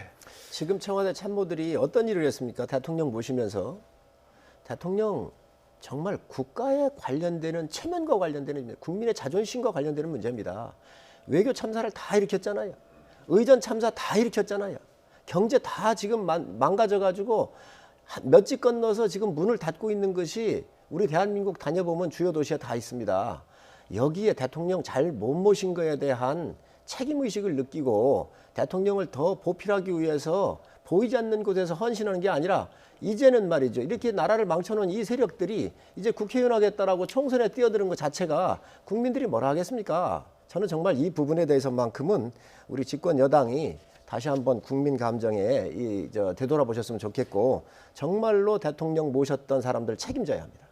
너무 뭐 저희 걱정 너무 많이 해주셔서 감사하고요. 그러니까 저희는 그것 감안해서 잘하고 있고요. 저는 그런 식의 총선 공제, 그러니까 예를 들면 공격으로 대중들을 현혹할 수 없다고 봅니다. 그러니까 실제로 잘하는 부분도 있고 아쉬운 부분도 있겠죠. 청와대에 있는 근무했던 사람들이. 근데 마치 청와대에 있었던 거는 죄인 것처럼 말하는 것도 적절치 않고요. 그건 거기까지 듣겠습니다. 네, 후보를 경쟁해서 뽑으면 됩니다. 자, 지금 총선을 앞두고 의원분 그리고 이제 출마자들, 뭐 정당 관계자들 정말 입조심해야 될 이제 중요한 시기이기도 합니다. 지금 이제 이해찬 대표의 발언 그리고 어제 한국당 토론회에서 나왔던 그 발언이 좀 논란이 되고 있는데요. 그 발언 내용 듣고 얘기 나누겠습니다. 선천적인 장애인은 그 의지가 좀 약해져요. 어려서부터 장애를 갖고 나오니까. 근데 이제 사고가 나서 그 장애인이 된 분들은 원래 자기가 정상적으로 살던 거에 대한 꿈이 있잖아요. 그래가지고 그분들이 이제 더 의지가 강하다는 얘기를 심리학자한테도 들었는데. 세월호 이게 뭐 이거 대서 잘났다고 이걸 교과서 중학교 교과서 일을 하냐 이야기입니다. 그러면 세월호에서 사고 난 뒤에 또 해난 사고가 있었습니다. 있었죠? 여러분 5명, 9명이 죽은 거는 언론이 공개를 안 하고 이렇게 많이 죽은 거는 이렇게 난리 쳐야 됩니까? 이게 교통사고예요. 왜 이렇게 난리 떠느냐 말이에요. 네, 지금 뭐 발언 다 들으셨습니다만 먼저 이제 이해찬 대표 발언 관련은 이제 본인이 이제 관련해서 사과를 했습니다만 그 과정을 보면은 이게 이제 공식 유튜브 채널에 공개가 됐던 내용이란 말이죠. 편집이 안 된 채로 그냥 올라와 있었습니다. 그래서 그 개인의 어떤 그 실언일 수도 있지만 당 차원에서도 좀 섬세하지 못했던 거 아닌가 이런 생각이 들었습니다. 어떻게 보셨는지? 제가 유튜브에서 나왔다는 거는 알고 있는데 이게 예. 생중계로 된 건지 아니면 네. 녹화했는지는 확인을 못 해봤습니다. 예. 근데 만약에 생중계라면 편집할 수가 없었을 거라고 보고요. 네. 어쨌든 저는 이제 총선의 시기가 다가오는데 제가 듣기로는 이제 나중에 그 편집본을 제거했다고 들었기 때문에 네, 그러면 예. 그것도 관련된 분들도 아마 지금 굉장히 마음 졸이고 있겠습니다. 편집해서 제대로 확인하지 못한 부분에 대해서. 근데 어쨌든 이제 총선이라는 게 국민들의 어쨌든 판단을 받는 시점이지 않습니까? 그래서 말을 당연히 조심해야 되지요. 그리고 이해찬 대표님도 그래서 아마 2번, 3번 이렇게 오늘 기자간담회에서 사과한 걸로 알고 있고요. 또 이번을 통해서 인식 전환의 계기로 삼아서 아예 우리 장애가 있는 분들에 대한 인식을 전환해서 관점을 좀 새롭게 하는 계기로 거듭났으면 하는 바람입니다. 네, 지금 뭐 한국당 주최 행사에서 세월호 관련 발언이 나왔는데 세월호를 그냥 단순 교통사고에 비유하는 발언. 글쎄요, 뭐 국민 정서에 좀 거슬린다는 점은 어느 정도는 예상하지 않았을까 싶은데, 자 이분이 이주천 전 원광대 교수, 이분이 이제 과거에도 한국당 주최 행사에서 발언을 하셔서 파문을 일으킨 그 전력이 있었습니다. 그럼에도 불구하고 또 이런 일이 벌어진 건 한국당 입장에서는 지금 어떻게 보고 계신가요? 저희 당에 뭐 소속돼 있거나 의원이거나 이런 게 아니고요. 예. 학자는 자기 의견을 어디서든 자기 의견과 생각을 발표할 수 있는 것이지요. 그것들이 이렇게 뭐 너무 확대가 된다고 한다면 어느 학자가 자기 소신 있는 의견을 낼 수 있겠습니까? 또 연구를 할 수 있겠습니까? 그런 면에서는 분명히 학자로서의 의견이기 때문에 국민들께서 그렇게 이해를 하십사 이렇게 말씀드리고요. 이해찬 대표 발제자와 참석자를 선정하실 때는 그분들의 평소 소신과 철학을 감안하셔서 선정하시는 거 아닌가요, 한국당에서? 아닙니다. 저희 당이 들을 때는 여러 각 분야의 모든 사람들의 의견을 여당에 관련되는 인사들도 초빙을 해서 저희가 얘기를 듣습니다. 이 예. 균형 있게. 그렇기 때문에 저희가 듣고 싶은 이야기면 어찌 들을 수 있겠습니까? 그래서 학자로서의 충분한 의견을 개진할 수 있는 상황이었다 이렇게 말씀드리고요. 우리 이해찬 대표 이렇게 말씀을 하시는데 참 공당의 대표로서 좀 격을 갖추셨으면 좋겠다 말씀드립니다. 왜 그러냐면 전에 나경원 원내대표께서 대정부 그 연설을 하실 때에 문재인 대통령은 김정인의 수석대변인이라고 하는 이런 말을 듣지 않게 해달라. 그래서 외신에 나섰던 말을 인용해서 이야기를 했어요. 인용했거든요. 우리 이해찬 대표가 이번에 말씀하셨을 때 하고 나서 이 공격을 받으니까 심리학자의 의견을 인용한 것이다 그랬어요. 아니 그러면 나경원 대표가 인용하는 것은 여당 의원들이 벌떼처럼 들고 일어나가지고 국회를 망쳐놓고 지금 이 장애인 같은 경우 이렇게 말씀하시는 거에 대해서는 그러면 어떻게 뭐라고 해명을 하실 겁니까? 정말 이런 부분만큼은 좀 격이 있었으면 좋겠다 말씀드립니다. 저희가 좀 시간이 제한되어 있어서요. 저렇게 공격받고 끝나는 것은 굉장히 저희로서는 할 말을 못 드리기 때문에 간략하게 좀, 본인 당에 대한 질문을 했는데 꼭 남의 당을 공격하고 끝나셔가지고 제가 아무 말씀을 안 드릴 수가 없습니다. 학자들은 그래야죠. 그럼 의원들은 어떻게 했습니까? 5.18 관련해서 망언한 의원들 징계하고 제대로 처벌했다고 생각하십니까? 그렇지 않지 않습니까? 그러니까 그런 막말을 많이 해왔던 정당에서 그렇게 공격할 문제는 아니고요. 잘못한 건 그냥 반성하고 앞으로 그런 일이 안 벌어지면 되는 겁니다. 예, 알겠습니다. 저희가 오늘 뭐 여러 가지 주제를 많이 준비했었는데 저희 뭐 두 분이 아주 뜨거운 그 논쟁을 벌이다 보니까 제한된 시간이 다 된 것 같습니다. 다음 기회에 또 다시 모시고 여러 가지 얘기 나누도록 하겠습니다. 더불어민주당 강훈식 의원 그리고 자유한국당 성일정 의원과 함께했습니다. 고맙습니다. 네, 감사합니다.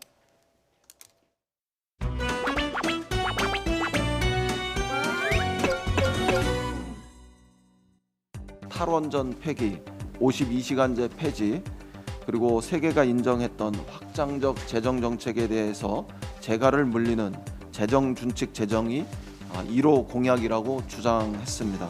문재인 정부가 한 모든 일을 되돌려서 이명박, 박근혜 정부로 되돌아가자는 주장뿐이라고 평가합니다. 반대가 아니라 새로운 비전으로 경쟁합시다. 이명박, 박근혜 정부로 되돌아가자는 주장뿐이라고 평가합니다. 주택 매매 허가제, 이게 도대체 무슨 날벼락 같은 말입니까? 문재인 정권 부동산 정책이 산으로 가고 있습니다. 실효성은 없고 혼란만 키운 제 눈과 귀를 의심했습니다. 집을 사려면 정부 허락을 받으라는 것 아닙니까? 정말 사회주의적 부동산 정책 바로 그 자체입니다. 정말 이 정권의 무능과 무모함의 끝이 어딘지 머리가 아찔해집니다. 주택 매매 허가제, 이게 도대체 무슨 날벼락 같은 말입니까? 무능과 무모함의 끝이 어딘지. 탱크 조종수로 성실히 복무해오던 A하사는 트랜스젠더로서 온전히 정체화한 후 소속 부대의 배려 속에 성전환 수술에 이를 수 있었다. 육군이 이미 성별 정정 과정 전반을 승인한 바 있고 당사자를 포함하여 소속 부대도 A하사가 계속 복무하기를 강력히 희망하고 있어 전향적인 결과를 기대하고 있다. 인구 절벽으로 징집 가능 인원이 점차 줄어들고 있는 가운데 국가와 시민을 위해 헌신하고자 하는 이들에게 불필요한 벽을 세워두었던 지난 가을을 반성하고 다양성이 보장되는 선진 국군으로 거듭날 수 있는 기회다. 트랜스젠더로서 국가와 시민을 위해 헌신하고자 하는 이들에게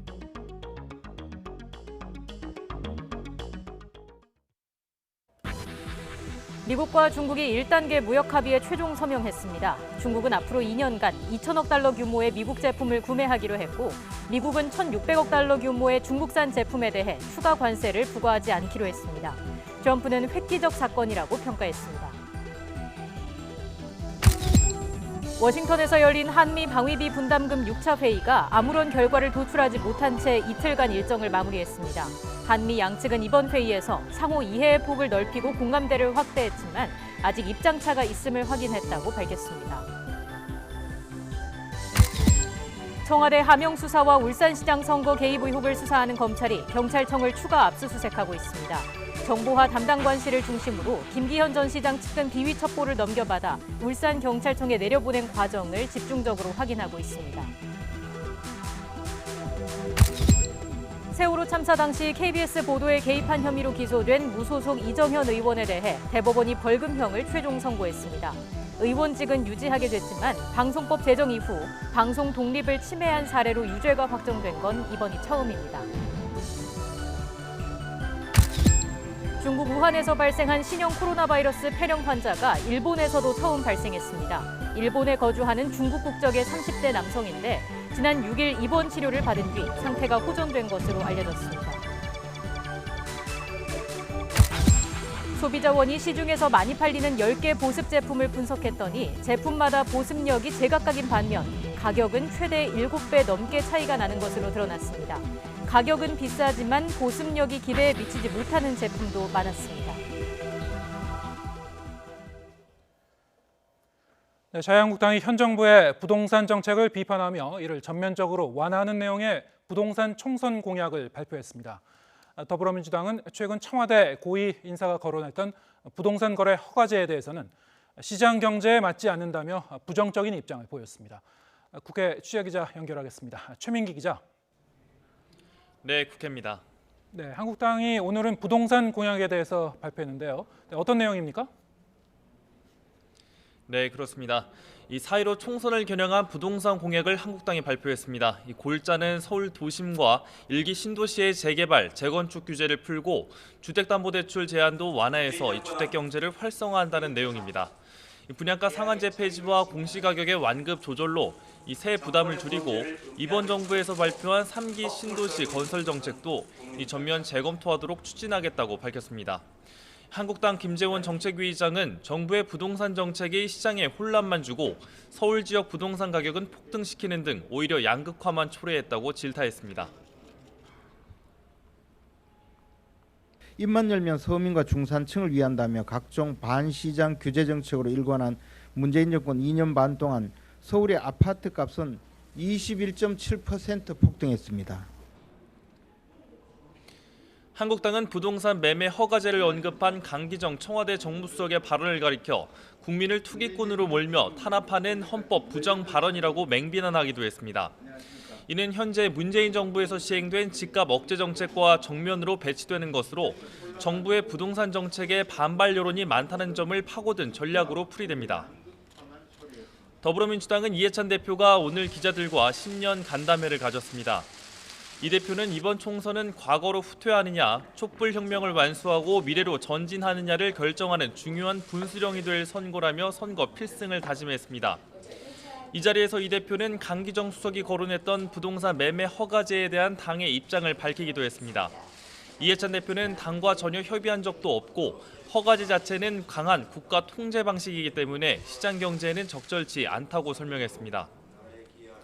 다만 앞서 민주당 정책조정회의에서 3주택 이상 다주택자에 대해 종합부동산세를 세분화해 강화하는 방안과 관련해선 필요하다는 입장을 재확인했습니다. 이 대표는 기본적으로 보유세는 강화하고 대신 거래세는 인하하는 기본 정책을 가지고 대응해 나가는 것이 옳다고 강조했습니다. 이어 이 대표는 앞서 불거진 장애인 비하 발언과 관련해 사과하기도 했습니다. 하지만 이전부터 정신장애인과 경력단절 여성 등의 비하 발언이 계속되는 건 인권 감수성 부족이 아니냐는 질문이 재차 이어지자 더는 말씀 안 드리겠다고 불편한 심기를 드러내기도 했습니다. 직접 들어보겠습니다. 결과로 인해서 여러 가지 좀 상처를 줬다고 하면 죄송하다는 말씀을 다시 드리겠습니다. 자꾸 말씀을 하는데 더 이상 말씀을 안 드리겠습니다. 이 앞서 이 대표는 어제 민주당 유튜브 방송에 출연해 선천적 장애인은 사고로 장애인이 된 사람보다 의지가 약하다는 발언을 해서 물의를 빚었습니다. 네, 그런가 하면 김영호 전 의장이 결국 자유한국당 공천관리위원장을 맡기로 했는데 이 소식도 전해주시죠. 네, 한국당은 오늘 최고위원회의를 통해 21대 총선 공천관리위원장에 김영호 전 국회의장을 최종 낙점했습니다. 부산 영도에서 5선을 지낸 김 전 의장은 한나라당 시절 사무총장과 원내대표 등을 맡았고 현재는 백범 김구선생 기념사업협회 회장을 맡고 있습니다. 황교안 대표는 정파에 치우치지 않는 원칙과 소신의 국회를 이끌었다며 개혁적인 마인드를 가진 분이라고 임명 이유를 밝혔습니다. 특히 자유우파의 통합 과정에서 공천 관련 잡음이 없도록 유념하겠다며 향후 보수 통합까지 고려했음을 내비쳤습니다. 이어 서울시당 신년 인사회에 참석한 황 대표는 통합을 위해선 서로 양보하고 다 내려놓을 수 있어야 한다며 다 모인다면 반드시 이길 것이라며 통합의 규모를 거듭 강조했습니다. 민주당도 공천 작업에 속도를 내고 있습니다. 어제 민주당은 현역 의원이 불출마 의사를 밝힌 지역 12곳과 문희상 국회의장의 지역구 1곳까지 모두 13곳을 전략공천 대상지로 선정했는데요. 오늘 오후엔 공직후보자 추천관리위원회에서 이들 13곳 지역구를 제외한 나머지 지역을 대상으로 후보자 공모 일정을 확정합니다. 후보자 모집 지역구는 230여 곳 정도로 오는 20일부터 28일까지 공모가 진행될 예정입니다. 지금까지 국회에서 YTN 최민기입니다. 네, 새벽부터 우리 정부가 미국과 남북 협력에 대한 문제를 집중적으로 논의하고 있습니다. 북미 대화가 정체된 상황에서 필요한 조치라는 평가도 많지만 미국의 대북 제재 기조와 어긋난다는 우려도 적지 않습니다. 왕선택 통일외교 전문기자 연결해서 정부의 남북 협력 구상에 대해서 자세히 짚어보겠습니다. 네, 왕 기자. 네, 왕선택입니다. 네, 미국이 우리 정부와 남북 경제 협력에 대해서 협의했지만 북한에 대해서 또다시 제재를 했습니다. 미국이 우리 정부의 남북 경협 구상에 반대하는 지적이 있었는데 어떻게 봐야 할까요? 우리 정부가 이제 새해 벽두부터 이제 남북 협력을 적극 추진한다는 입장을 정했고 이것에 대해서 미국 정부가 지지하는지 반대하는지 이 문제에 대해서는 아직 확인된 것은 없다고 봐야 되겠습니다. 외교부에서 현재 미국과 정책 공조 방안을 협의 중입니다. 아시다시피 강경화 장관이 마이크 폼페이오 장관과 협의를 했고 이도훈 평화기술본부장도 스티븐 비건 국무부 부장관과 협의를 진행했습니다. 미국 재무부가 북한 기업과 중국 기업을 제재 목록에 추가를 했는데 이것은 한미 정책 공조와는 또 별도 사안으로 봐야 되겠습니다. 미국 국무부와 재무부의 역할과 기능에 차이가 좀 있어서 어떤 오해가 좀 발생했다고 볼 수 있는데요. 대북 제재 이행을 구체적으로 담당하는 부서가 미국의 재무부입니다. 재무부는 지침에 따라서 문제가 생기면 기계적으로 제재를 이행하는 그런 역할을 하고 있습니다. 이에 반해서 미국 국무부는 한국 외교부와 정책을 협의를 해서 대북 제재와 관련한 지침 변경이 있다면 그것을 대통령에게 건의하고 또 대통령이 변경하면 재무부는 새로운 지침에 따라서 제재를 이행하는 그런 과정입니다. 한국과 미국이 현재 대북 정책을 협의하는 과정으로 볼 수 있는데 이것을 엇박자로 보기에는 아직은 매우 이른 시점으로 평가할 수 있습니다. 네, 미국 전문가들 사이에는 우리 정부의 대북 경제 협력 구상이 미국의 대북 정책에서 이탈하는 거 아니냐 이렇게 보는 견해도 있다고 하는데요. 어떻게 보십니까? 네, 미국의 전문가 중에는 북한에 대한 대화 노력 그 자체에 대해서 부정적으로 보는 그런 분들이 많이 있습니다. 미국의 이제 한반도 문제 전문가들이 있는데 이 중에 적어도 70% 이상은 북한과의 대화에 대해서 부정적으로 본다고 보는 게 맞고요. 또 미국에는 대량 살상무기 비확산 분야 전문가가 많이 있는데 이들도 북한과의 협력에 대해서 반대하고 제재를 선호하는 그런 경향을 가지고 있다고 봐야 되겠습니다. 비확산 분야 전문가들 중에서는 적어도 90% 이상이 북한과의 대화에 반대하고 있다 이렇게 보면 틀리지 않습니다. 이들 미국 전문가들은 미국의 국가 이익 관점에서 북한 문제를 분석합니다. 그렇기 때문에 북한과 대화에 반대하는 것이 매우 합리적이다 이렇게 평가를 하고 있습니다.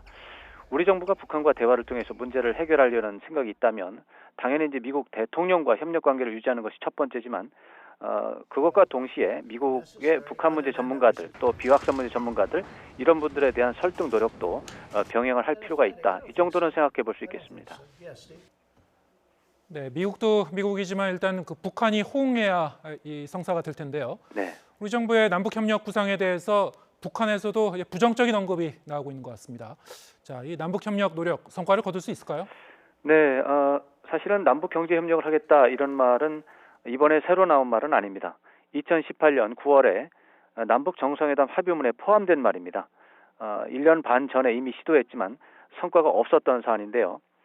문재인 대통령이 약속을 했는데도 성과가 없었던 이유는 의지가 부족하다기보다는 국제사회 대북 제재가 너무 복잡하게 얽혀 있어서 법적 또 행정적 장애물을 제거하지 못했기 때문이고 이런 장애물이 지금도 제거되지 않은 상황입니다. 그렇기 때문에 남북 경협 의지와 구상을 우리 정부가 말하고는 있는데 성과가 나기 어려울 것으로 예상하는 것이 합리적이라고 하겠습니다.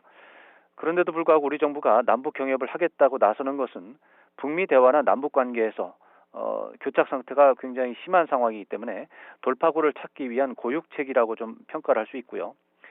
문제는 경협을 하겠다고 했는데 성과가 없을 경우에 부작용이 있다는 것입니다. 무엇보다도 북한의 불만과 실망이 더 커질 것이라고 예상을 해야 되고 또 남한이나 미국에서 북한과의 대화에 반대하는 진영이 있는데 이런 진영의 반발을 조직적으로 확대하는 그런 문제가 있습니다. 그래서 대내외적인 부작용을 예상하고 또 부작용을 최소화하는 그런 방안을 미리 준비하는 것이 필요하다. 이런 것은 충분히 얘기할 수 있겠습니다. 네, 지금까지 왕선택 통일외교 전문기자였습니다. 자, 우리나라와 미국이 미국 워싱턴 DC에서 제11차 한미 방위비 분담 특별협정 SMA 체결을 위한 6차 회의를 진행했지만 결론을 내지 못했습니다. 정은보 한미 방위비 분담 협상 대사를 비롯한 우리 대표단은 이틀 동안 제임스 드하트 대표가 이끄는 미국 대표단과 회의하면서 공감대를 넓혔지만 입장 차도 확인했다고 밝혔습니다. 이번 회의는 10차 협정이 만료된 뒤 공백 상태에 열린 첫 협상입니다. 양측은 우리나라에서 열리게 될 7번째 회의 개최 일정을 추후에 논의하기로 했습니다. 지난해 4월 국회 패스트트랙 충돌 사태와 관련해 약식 기소된 의원 11명이 정식 재판에 넘겨졌습니다. 이로써 이번 사건으로 정식 재판을 받는 여야 의원은 모두 28명이 됐습니다. 취재기자 연결해서 자세한 소식 알아보겠습니다. 송재인 기자.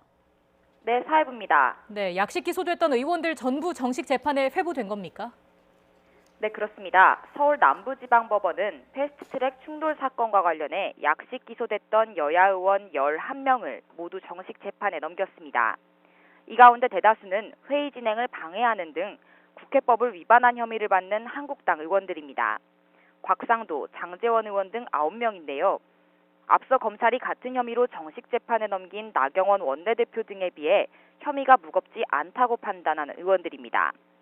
회의를 방해하긴 했지만 물리력 행사 정도가 크지 않다고 보고 약식 절차에 붙인 겁니다. 나머지는 한국당 김성태 의원과 민주당 박주민 의원인데요. 각각 특수공무집행 방해와 공동폭행 혐의로 약식 기소됐지만 법원의 판단으로 정식 재판에 회부됐습니다. 이로써 패스트트랙 사건으로 정식 재판을 받는 한국당 의원은 23명, 민주당 의원은 5명이 됐습니다. 네, 의원들의 요청이 아니라 법원 직권으로 결정한 건데 어떤 의미로 볼 수 있을까요? 네, 말씀하신 대로 이번 결정은 법원이 직권으로 내린 건데요.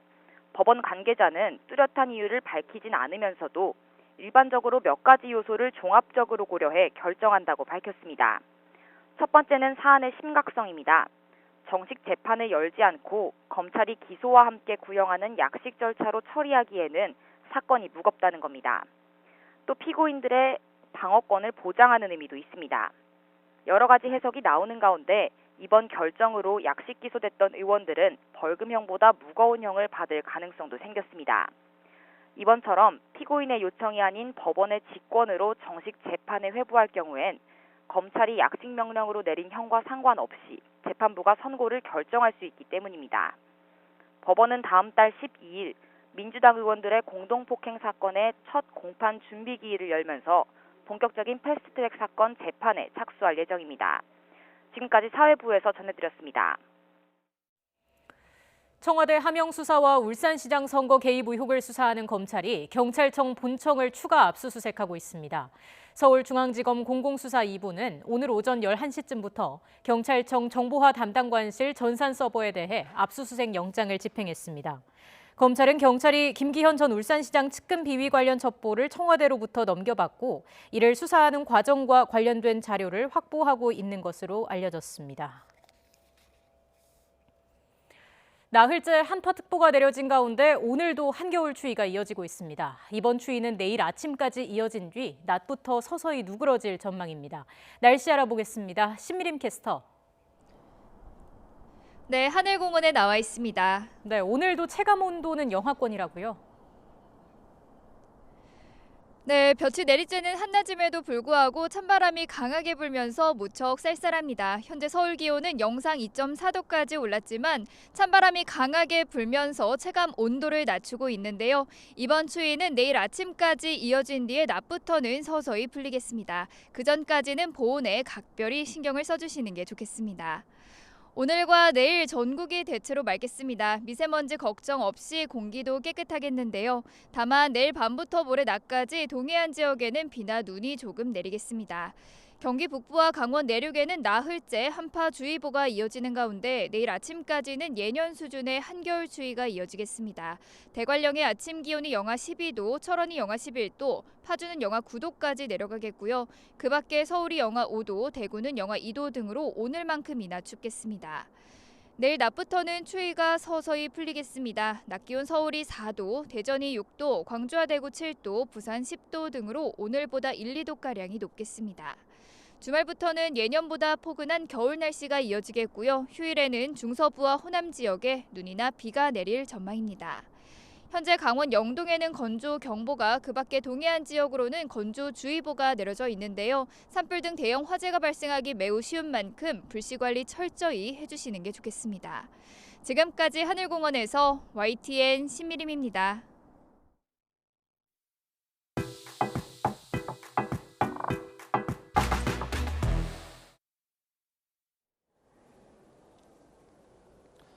네, 여러분 안녕하십니까. 오랜만에 찾아왔습니다. YTN 정치 인터뷰 당당당. 네, 요즘 정치권의 뜨거운 이슈 바로 보수통합 문제죠. 그래서 야당팀의 돌직구 전문 막내 투수처 우철이가 등판했습니다.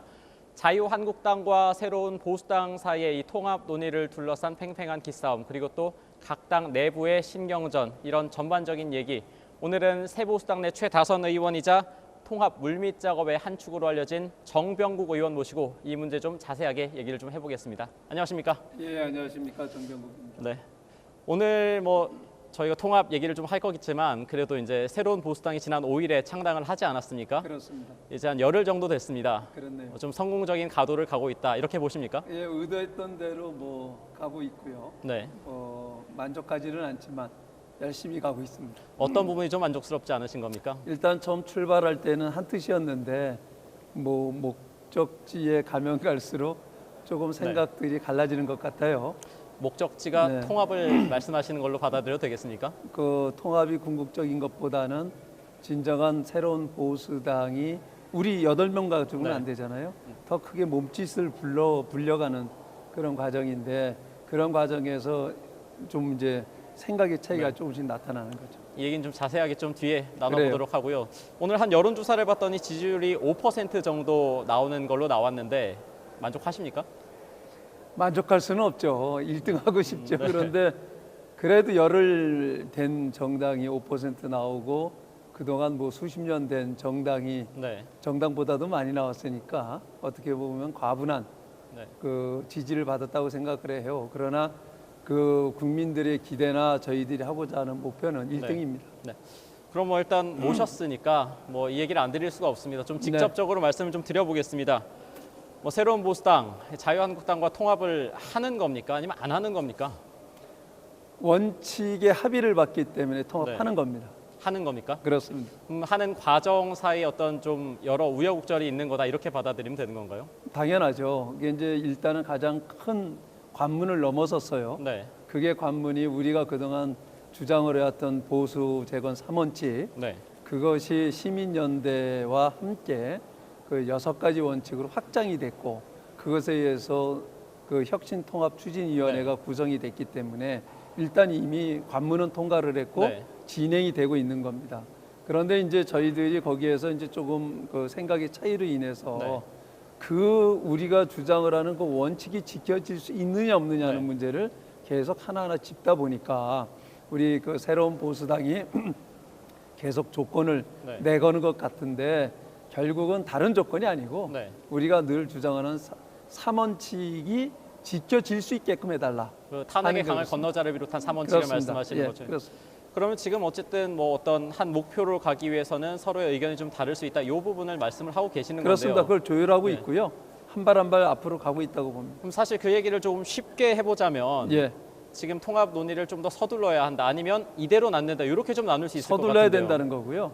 어제 우리 하태경 대표가 그 양당 간의 실무적인 협의체를 만들자라고 했던 것이 지금 이제 이 혁신 통추위는 그 범시민단체들 여러 단체들이 함께 하고 있다 보니까 진도가 느려요. 여기서는 결국은 어떤 구체적인 합의를 보는 게 아니고 새롭게 탄생을 해야 될 중도 보수 세력의 정당 구조 또 그 모습, 성격 이런 걸 규정을 하는 거니까 여기들은 논의를 그 범위 내에서 하고 지금 양당이 법적인 절차를 밟아야 됩니다.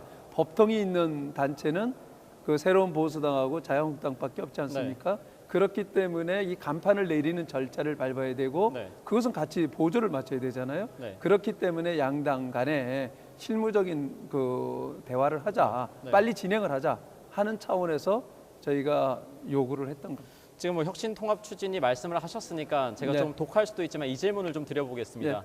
이 혁신통합추진이 출범 과정에서 상당한 역할을 하신 걸로 알려졌는데 그리고 조금 전에 저한테 말씀을 하신 것도 통합을 좀 서두를 필요가 있다 이 말씀을 하시지 않았습니까? 그런데 하지만 이 양당 간의 협의체를 만드는 것이 어떤 의원님의 견해를 비롯해서 통합을 좀 서두르자는 이런 의견에 대한 제동은 아닌 건지 이런 의문도 좀 듭니다. 전혀 그렇지는 않고요. 뭐 이건 제동을 건다고 해서 걸 수 있는 것은 아니고 이미 도저히 흘러가고 있는 국민적 요구를 거부할 수가 없어요. 다만 근데 이제 혁신통합추진위는 또 그대로 논의를 하고 하지만 한국당과 새보수당 사이에 통합 논의를 좀 더 구속력 있는 단체를 통해서 해보자 이 뜻이신 것 같은데 서로 충돌이 좀 있지는 않겠습니까? 그건 이제 그 성격을 잘못 이해를 하고 계셔서 그래요. 지금 혁신통추위는 그 어떤 법적인 구속력을 갖고 있는 단체가 아니에요. 그렇죠. 협의체인 거예요. 그래서 그 중도 보수 진영의 사회 단체와 정당들이 모여가지고 그 우리가 단합을 하고 하나가 힘을 합치고 그리고 어떤 정당 모습을 만들 건가 하는 것을 논의하는 거고요. 저희가 이제 양당 간의 협의체를 만들자라고 하는 것은 빨리 그것을 실질적인 작업들은 또 거기서 해야 될 것은 해 나가자 하는 차원이기 때문에 결코 충돌될 이유가 저는 없다고 봐요. 그럼 만약에 혁신통합추진위에서 어떤 논의, 합의한 내용과 양당 간의 협의체가 출범한다고 가정했을 때 거기서 합의된 내용이 충돌이 됐을 경우 충돌될 이유가 하나도 없다는 거죠. 그래서 그 제가 그 우리 그 혁신통추에 나가는 정운천 의원님께 이런 말씀도 드렸어요. 가능하면 제가 이제 박형준 위원장한테도 그 개별적으로 요구를 했는데 가능하면 혁신통추위에 활동 기한을 좀 단축시켰으면 좋겠다. 빨리 했으면 좋겠다. 어떤 점에서 좀 그렇게 말씀하시나요? 빨리 해야 되는 거니까. 지금 시간이 없어요. 네. 실질적으로 선거는 90일 정도밖에 안 남았고 네. 또 저희들이 이제 목표하는 것은 최소한 예. 부정 전에는 그 합의가 이루어져서 네. 선언을 했으면 좋겠다는 거고 또 2월 10일 전후로 해가지고는 네. 새로운 당이 창당됐으면 좋겠다는 네. 게 저희들 목표이기 때문에 거기에 맞추려면 빨리 단축을 시켜야죠. 그래서 이번 주 안으로 통치가 가능하면 협의를 다 끝내고 이번 주 안에요. 네, 예. 그래서 그 협의된 내용들을 양당으로 건네주고 네. 그 양당은 그걸 기반으로 해가지고 실질적인 조속한 그, 논의를 로드맵을 그려가지고 진행을 하는 네. 것이 그 실질적으로 우리가 통합으로 가는 지름길이 아니겠느냐 하는 거죠. 지금 상당히 가시적인 계획을 주셨는데요. 하지만 이 가시적인 계획이 성공하기 위해서는 무엇보다 지금 한국당이 양당 간 협의 제안을 받아야 될 것 같은데 아직 황교안 대표가 좀 더 지켜보겠다. 한국당에서 좀 뜨뜻미지근한 반응인 것 같거든요. 뭐 그렇다고 생각하지는 않아요. 어떤 점에서 그러십니까? 뭐 이미 대화할 것은 이제 뭐 공개적으로 협의체를 공식적으로 띄워가지고 하는 건 아니고 이미 대화는 진행이 됐고요. 어떤 분과 어떤 분 사이에 어떤 대화가 진행되고 뭐 있는지 그런 부분들을 오픈을 할 이유는 특별히 이 오픈을 하게 나오셨으니까 되게 살짝만 되면은 오픈을 해주실 수는 없으시겠습니까? 그게 이제 오픈이 되게 되면 이런저런 얘기들이 나오기 때문에 이제 서로 이제 결국은 그 당의 공식적인 기구를 통해서 그 담당자들이 얘기를 하는 거죠. 지금 우리가 이런 일을 하고 있는데 이런 입장이다라는 걸 서로 다 오해가 안 생기게끔 하려고 하면 그런 부분들은 사전에 좀 대화를 하고 있다고 봅니다. 그럼 말씀을 정리를 하면 어쨌든 어떤 공식적인 협의체를 공식적으로 밝히진 않았지만 양당 사이의 어떤 실무자라고 볼 수 있는 분들이 실무적인 논의를 하고 있다 이렇게 받아들여도 되겠습니까? 그 대화는 하고 있다라고 보시면 되죠. 그러면은 이걸 이번엔 좀 여쭤보겠습니다. 앞서 이제 서둘러 통합 논의를 해야 된다는 말씀을 계속해서 해주셨고요. 하지만 어떤 목표로 달려가기 위해서는 의견이 좀 다른 상태다 하셨는데 얼마 전 유승민 의원에 대해서 언급하신 부분을 좀 짚어보지 않을 수가 없는데 핵심은 어쨌든 유승민 의원이 누구랑 정치를 하려고 하는지 모르겠다. 한마디로 의견 충돌이 좀 많이 난다. 이렇게 받아들여도 되는 겁니까? 의견 충돌이 있다기보다 어떻게 보면은 유승민 의원은 돌다리도 두들겨가면서 하자는 입장이고요.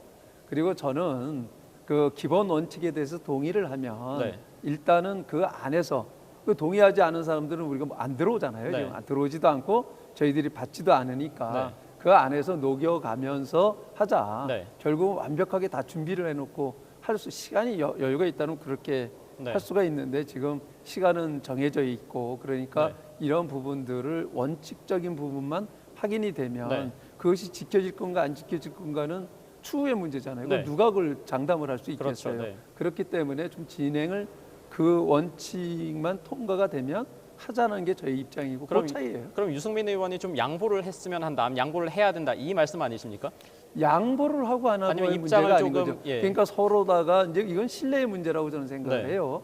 그러니까 이 3원칙을 우리가 요구를 그러니까 했고 그 3원칙을 받아들였다라고 하면 그런데 이제 자꾸만 상대 쪽에서 이런저런 얘기가 나와요. 3원칙이 어긋나는 얘기들이 이게 진정성이 있는 거냐 없는 거냐 하는 부분을 계속 이제 문제 제기를 했던 거고요. 그러나 일단 우리 3원칙을 그 요구를 했고 받아들였다고 우리가 인정을 했기 때문에 그럼 그 안에서 논의를 해야 되는 것이지 그걸 밖으로 끄집어내서는 안 된다는 게 제 입장인 거고요. 그 차이인 겁니다. 그럼 지금 어쨌든 통합 논의를 의원님 말씀대로 좀 조속하게 진행을 하려면 일반 국민들이나 저희 취재진이 봤을 때는 새보수당 안에서 이 8명의 의원님들이 좀 똘똘 뭉치면 그럼 좀 빨리 나갈 수도 있을 것 같은데 사실 각양각색이다. 저마다 이해관계에 따라서 8인 8색이라고 그랬죠. 그런 말이 있는데 사실입니까? 저도 8인 8색이라고 얘기를 했는데 사실이죠. 그게 이제 그 힘이 그게 이제 바로 새로운 보수당의 힘이라고 생각을 사실 해요. 그 답변을 하실 것 같아서 제가 준비한 질문인데 그러면은 어떻게 보면 먼저 유승민 의원에 대해서는 이렇게 지금 조속한 논의에 대해서 좀 원칙을 주장하시는 것에 대해서 아쉬움 이런 부분 없으십니까? 저 생각이 다르니까 아쉬움이 있죠. 그렇기 때문에 제 얘기를 하는 거고 그러면서도 이런 그 생각이 다른 걸 얘기를 하면서도 좁혀가는 게 정치인 거고요.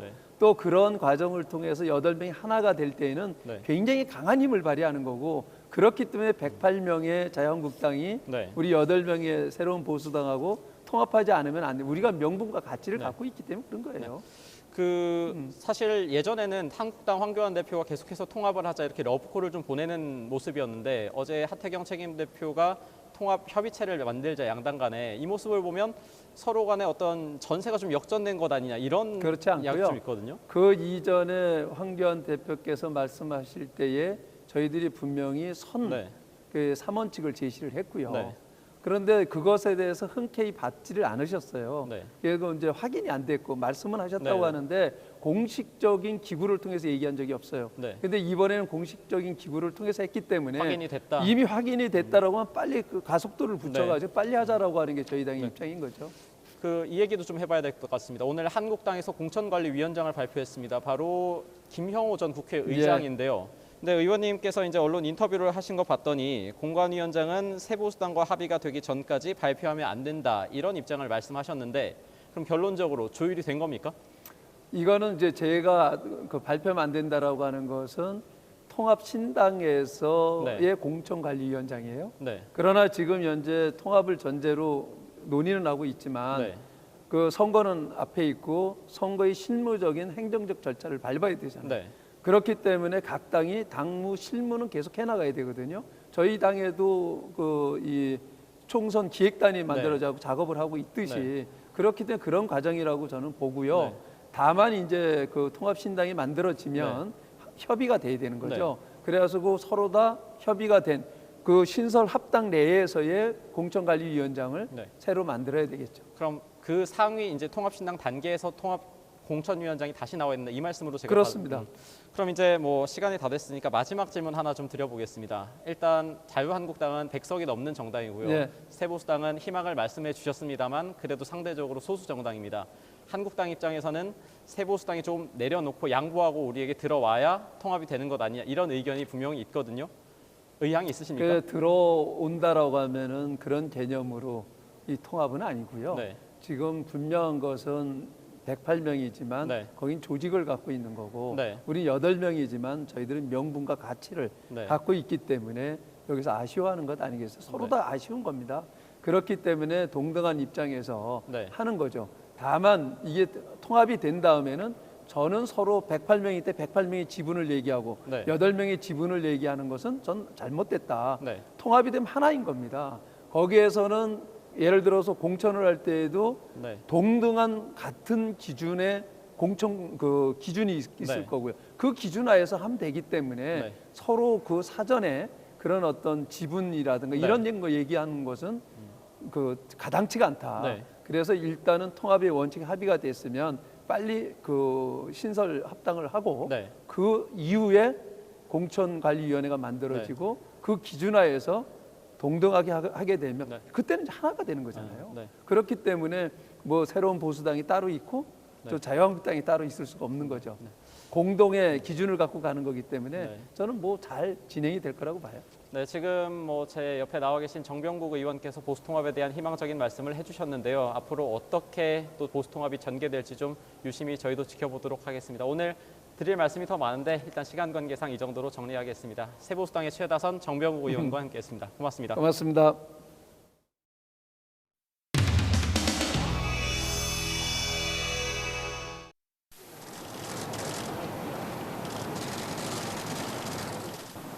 이낙연 총리가 아닌데 뭐 사진을 찍어. 이낙연 총리가 오늘 또 오시는 것들 맞죠?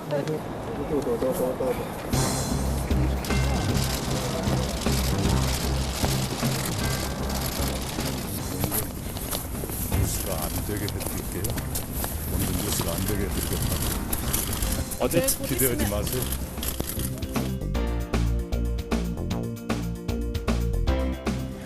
이 전 총리께서 생각했을 때 이번 선거에서 좀 어려운 점이 있다고 개인적이라도 생각을 말씀하실 수 있습니다. 모든 선거는 다 어려움이 있죠. 평론가들이 많이 날마다 얘기를 하고 있잖아요. 그분들의 몫으로 남기겠습니다. 대표께서도 총선 역할 강조하셨고 또 특히 이번 총선의 의미에 대해서도 좀 많이 중요하다 이렇게 말씀하시고 하셨는데 총선이 중요하다고까지는 하셨지만 왜 중요하다는 말씀은 안 하셨어요. 저도 이 다음에 할게요. 대표께서도 오늘 총선 내에서 핵심적인 역할을 총선에서 좀 어떤 역할을 대표님도 핵심적이라고만 했지 구체적으로 말씀 안 하신 걸 제가 무슨 재주로 알겠습니까? 생각하시는 역할은 그럼 좀 어떻게 되세요? 그러니까 그것이 당에서 나한테 어떤 책임을 질까 하가 궁금하다는 뜻이지 내가 생각한다 처지가 아니라고 말씀드렸잖아요. 그렇죠? 그 지금 종로 출마 얘기가 좀 있는데 좀 확정은 지으신 건가요? 그거 역시 확정의 주체는 당이지요.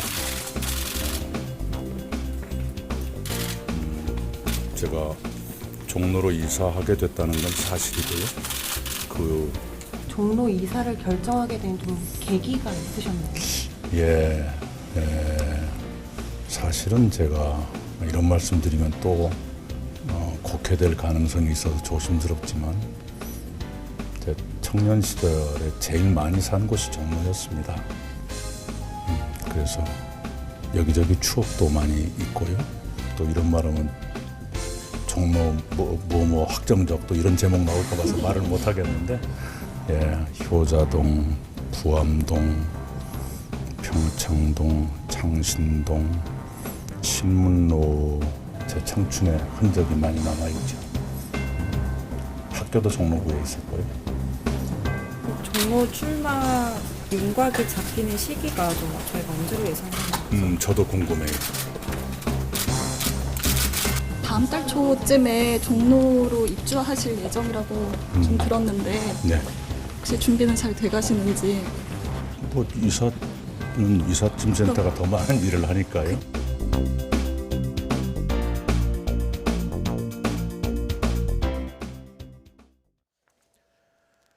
문재인 대통령은 국토교통부 제2차관에 손명수 국토부 기획조정실장을 임명했습니다. 손 차관은 국토교통부 철도국장과 항공정책실장, 교통물류실장 등을 지냈습니다. 손 차관은 기획력과 추진력, 정책 조정 능력을 갖춰 교통물류 갈등 해소와 국가 기반시설의 안정성 강화, 교통서비스 질 향상을 통한 국토 균형 발전 지원 등 당면 현안을 성공적으로 추진해 나갈 적임자라고 청와대는 설명했습니다. 대출과 종부세 강화를 주요 내용으로 하는 12.16 부동산 대책 이후 서울 아파트 가격 상승률이 4주 연속 축소됐습니다. 한국감정원의 이번 달 둘째 주 기준 서울 아파트 가격 상승률은 0.04%로 나타났습니다.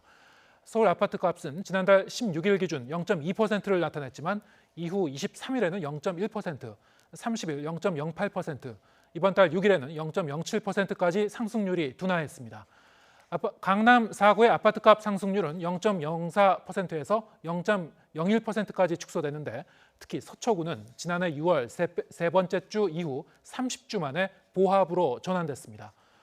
서울 아파트 전세 가격은 우수 학군 지역인 강남과 목동과 접근성이 좋은 역세권 대단지 위주로 강세를 보였지만 전체 상승률은 0.15%에서 0.11%로 축소됐습니다. 남도 답사 1번지로 이름난 전남 강진은 올해 기업을 유치해서 일자리를 만드는 데 힘쓸 예정입니다. 풍부한 문화와 관광 자원을 바탕으로 머무는 관광지 조성도 한층 강화됩니다. 김범한 기자입니다. 강진구는 지난해 의욕적으로 추진한 강진 산업단지의 분양을 100% 마쳤습니다. 처음으로 일자리 박람회까지 열어 성황을 이루었습니다. 그래서 이제 상담 후에는 이렇게 해가지고 여기도 알아보고 여러 군데 알아보면서 꿈을 키워나갈 생각입니다. 올해는 인력을 때맞춰 채용할 수 있도록 하고 공동주택 등 산업단지 임직원을 위한 주거 환경도 확충합니다.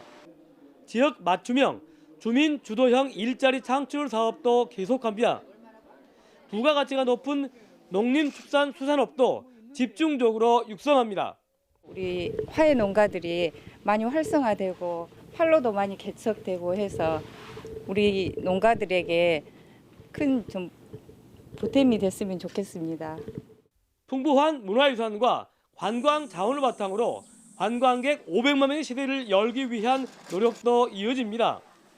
여러 목표를 달성하기 위해 새 벽두부터 읍면을 돌며 영농시설 등에 대한 주민의 의견도 폭넓게 수렴하고 있습니다. 그 물이 용천수처럼 솟아오릅니다. 그리고 빈수로와 용수로가 논둑을 넘어서 전체적으로 범람을 합니다.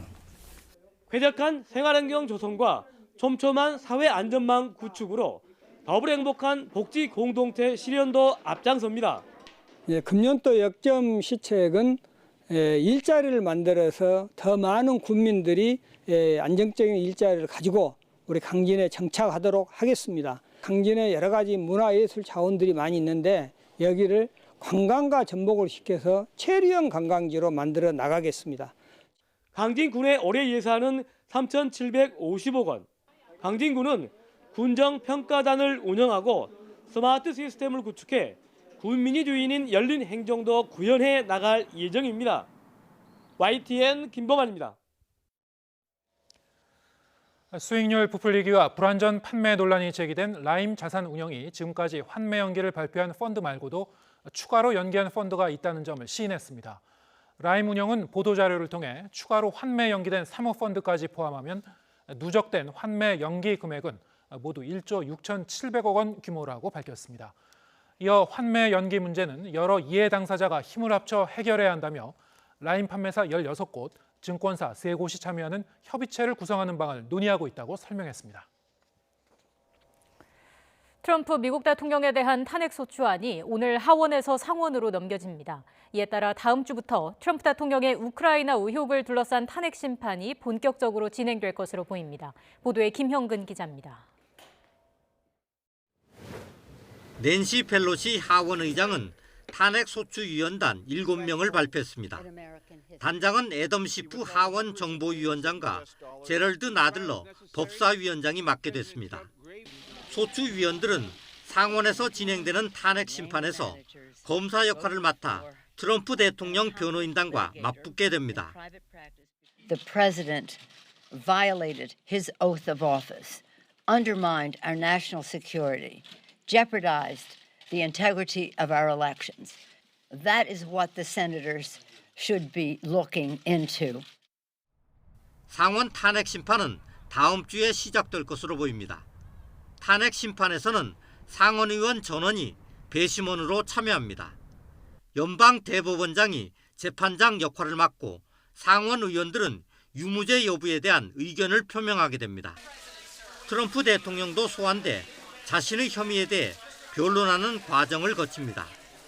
민주당은 트럼프 대통령의 핵심 참모였던 존 볼턴 전 보좌관의 증인 소환을 추진하고 있습니다. 트럼프 대통령은 즉각 민주당을 맹비난했습니다. 아무것도 하지 않는 민주당에 의해 또 다른 사기가 시작됐다고 비판했습니다. 탄핵 여부에 대해서는 최종적으로 부결될 가능성에 무게가 실리고 있습니다. 의원 3분의 2 이상이 찬성해야 되는데 하원과 달리 상원에서는 공화당이 다수당이기 때문입니다. YTN 김영근입니다. 사생활이 담긴 문자 메시지 유출로 논란의 중심에 선 배우 주진모 씨가 문자 속에 등장한 여성들에게 사죄했습니다. 그러면서도 여성의 신체 사진을 몰래 촬영해 유포하는 부도덕한 짓을 저지르지는 않았다고 강조했습니다. 김선희 기자입니다.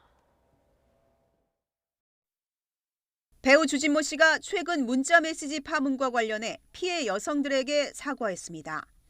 주 씨는 법률 대리인을 통해 이번 일로 숨조차 쉴 수 없는 하루하루를 보내고 있다며 모든 분께 죄송하다고 말했습니다. 주 씨는 2달 전쯤 범죄자 해커들이 불법 취득한 개인정보로 자신과 가족, 동료 연예인까지 협박해 극심한 공포를 느꼈다고 밝혔습니다. 여권과 주민등록증, 운전면허증 사진을 비롯해 휴대전화에 저장된 동료 연예인의 개인정보까지 보내며 정신이 혼미할 만큼 몰아붙였다고 주장했습니다. 해커들의 협박에 굴복하면 계속 괴롭힐 것 같아 응하지 않았는데 결국 주변 사람과 문자에 언급된 여성들에게 큰 피해를 주게 됐다고 말했습니다. 하지만 결단코 이성의 신체 사진을 몰래 촬영해 유포하는 부도덕한 짓을 저지르지 않았다고 해명했습니다.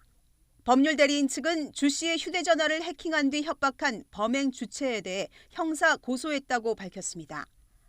또 문자를 일부 조작해 인터넷에 올린 최초 유포자와 이를 재가공해 배포한 사람, 주 씨를 범죄자로 단정해 명예를 훼손한 사람들도 고소할 예정입니다. 주진모 씨의 사과에도 대중의 반응은 싸늘합니다. 누리꾼들은 단체 대화방에서 여성을 모욕하고 성적 대상화했다는 의혹은 해킹 범죄와 별개로 명백하게 밝혀져야 한다고 목소리를 높였습니다. YTN 김선입니다. 올해 4인 가족 기준으로 설 차례상 비용이 21만 원에서 43만 원이 될 것이라는 분석이 나왔습니다. 홈플러스는 한국소비자단체협의회가 선정한 25개 품목의 판매 가격을 15일 기준으로 조사한 결과 최저 21만 4,886원, 최고 43만 5,462원으로 나타났다고 밝혔습니다. 품목별로는 축산 수산물 가격이 최고 7배 차이가 났고 과일은 품종, 산지, 작황 등에 따라 가격이 최대 35%, 채소는 최대 44% 벌어진다고 덧붙였습니다. 국내 자동차 회사가 설 연휴를 앞두고 20일부터 23일까지 무상점검 행사를 진행합니다. 현대차와 기아차, 한국GM, 르노삼성, 쌍용차는 전국에 있는 직영과 협력서비스센터 2,300여 곳에서 점검 서비스를 합니다. 이 기간에 센터를 방문하면 히터와 제동장치, 타이어 공기압 등을 무상 점검받을 수 있습니다. 프로야구 비활동 기간인 1월 정상급 선수들은 대부분 따뜻한 해외에서 개인 훈련을 하며 시간을 보냅니다. 이런 가운데 비시즌 보직은 육아라고 외치며 국내에서 구슬땀을 흘리는 국내 최고의 투수가 있습니다. 소문난 애처가이자 세 아이의 아빠, 기아의 양현종 선수를 허재원 기자가 만났습니다. 지금 6살, 4살, 3살이요. 전 세계 모든 아빠들은 정말 대단하고 존경스럽다고 생각하고. 프로야구 비활동 기간인 12월과 1월. 한창 부상 부위를 치료하고 컨디션을 끌어올리느라 분주한 시간이지만 양현종에게는 매년 겨울 더 중요한 일이 있습니다. 가족들하고 놀이동산도 가고 항상 아이들과 함께 보내려고 겨울만큼은 정말 야구 선수가 아닌 아빠로서 좀 최선을 다하려고 하는데. 먼저 메이저리거의 꿈을 이룬 절친 김광현과도 요즘은 오로지 육아 얘기로 꽃을 피웁니다. 요즘은 둘 다 아빠다 보니까 야구 얘기는 거의 안 하는 것 같아요. 항상 정말 육아에 대한 그런 얘기나 이런 걸 많이 하지. 양현종에게 올 한 해는 어느 때보다 중요합니다. 지난해 포스트 시즌 진출에 실패한 기아의 도약을 이끌어야 하는 것은 물론 여름에는 대표팀 에이스로 도쿄올림픽 금메달에 도전합니다. 올 시즌을 마치면 자유계약 선수 자격을 획득해 메이저리그 진출이 유력합니다. 한 번쯤은 그런 큰 무대에 도전해보고 싶은 마음이고요. 가장 큰 거는 여러 가지 평균 구속이나 이런 걸 좀 많이 올려야 저도 더 좋은 평가를 받을 수 있을 거라 생각하기 때문에. 가족과 함께하는 시간을 통해 내일의 힘을 충전한다는 양현종. 기아의 재도약과 올림픽 금메달, 메이저리그 진출까지 이어지는 3가지 목표를 향해 2020년을 힘차게 시작했습니다. YTN 허정원입니다. 바다에서 발생한 재난 현장에 출동해 국민의 생명을 구하는 군인, 바로 해군 해난구조전대입니다. 혹한의 날씨에 해난구조전대 대원들이 실전 같은 훈련을 하고 있습니다. 오태인 기자가 현장을 다녀왔습니다. 푸른 바다 위 물보라를 일으키며 멈춘 헬기. 가느다란 줄이 내려오더니 해난구조전대 대원이 타고 내려옵니다. 살을 내는 추위지만 한치 망설임 없이 바다로 뛰어듭니다. 겨울바다와 사투 끝에 구조 임무를 마무리 짓는 구조대원. 실전 같은 해군 해난구조전대의 훈련 모습입니다. 저희가 많은 힘든 구조작전 환경을 겪었지만 항상 이렇게 극한 상황에서 훈련을 통해서 그 어려운 상황들을 극복할 수 있다는 자신감과 긍지를 기르기 위해서 이런 훈련에 임하고 있습니다. 때와 장소를 가리지 않고 발생하는 해난사고에 대비하려면 강인한 체력은 필수. 반바지만 입은 채 체조로 몸을 풀고 달리기로 몸을 달굽니다. 이내 바다로 뛰어들어 오하열을 맞추고 목청껏 군가를 부릅니다. 바다의 119라는 별명답게 힘차게 물살을 가르며 수영 훈련도 이어갑니다. 내 자신의 한계를 이겨내고 싶다는 생각으로 훈련에 최선을 다했습니다. 이번 훈련을 통해 한치 앞을 예측하기 어려운 북한 바다에서도 국민의 생명을 지킬 수 있다는 자신감이 생겼습니다. 극한 상황에서 작전을 펼치며 국민의 생명을 지키는 임무를 받은 해난구조전대. 해군 해난구조전대 대원들은 다양한 훈련으로 한계를 극복하며 최고의 작전 태세를 유지하고 있습니다. YTN OTN입니다.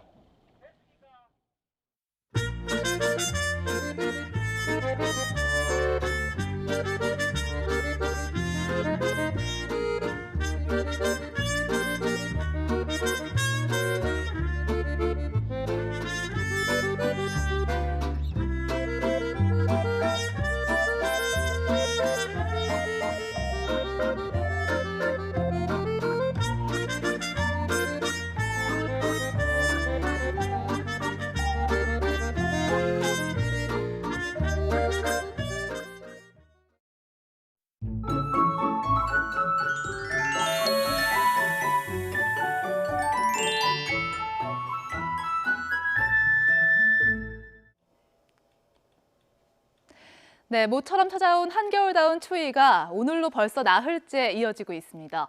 오늘 서울 낮 기온은 3.2도였지만 바람 때문에 체감 온도는 영하권이었습니다. 내일 아침도 서울 기온 영하 5도까지 내려가면서 오늘만큼 춥겠습니다. 하지만 내일 낮부터는 추위가 누그러지겠는데요. 서울 기온이 영상 5도까지 높아지면서 예년 수준을 4도가량 크게 웃돌겠습니다. 현재 경기 북부와 강원도 곳곳에 나흘째 한파주의보가 발령 중입니다. 이렇게 추위 속에 동쪽 지역은 대기가 메말라 가고 있는데요.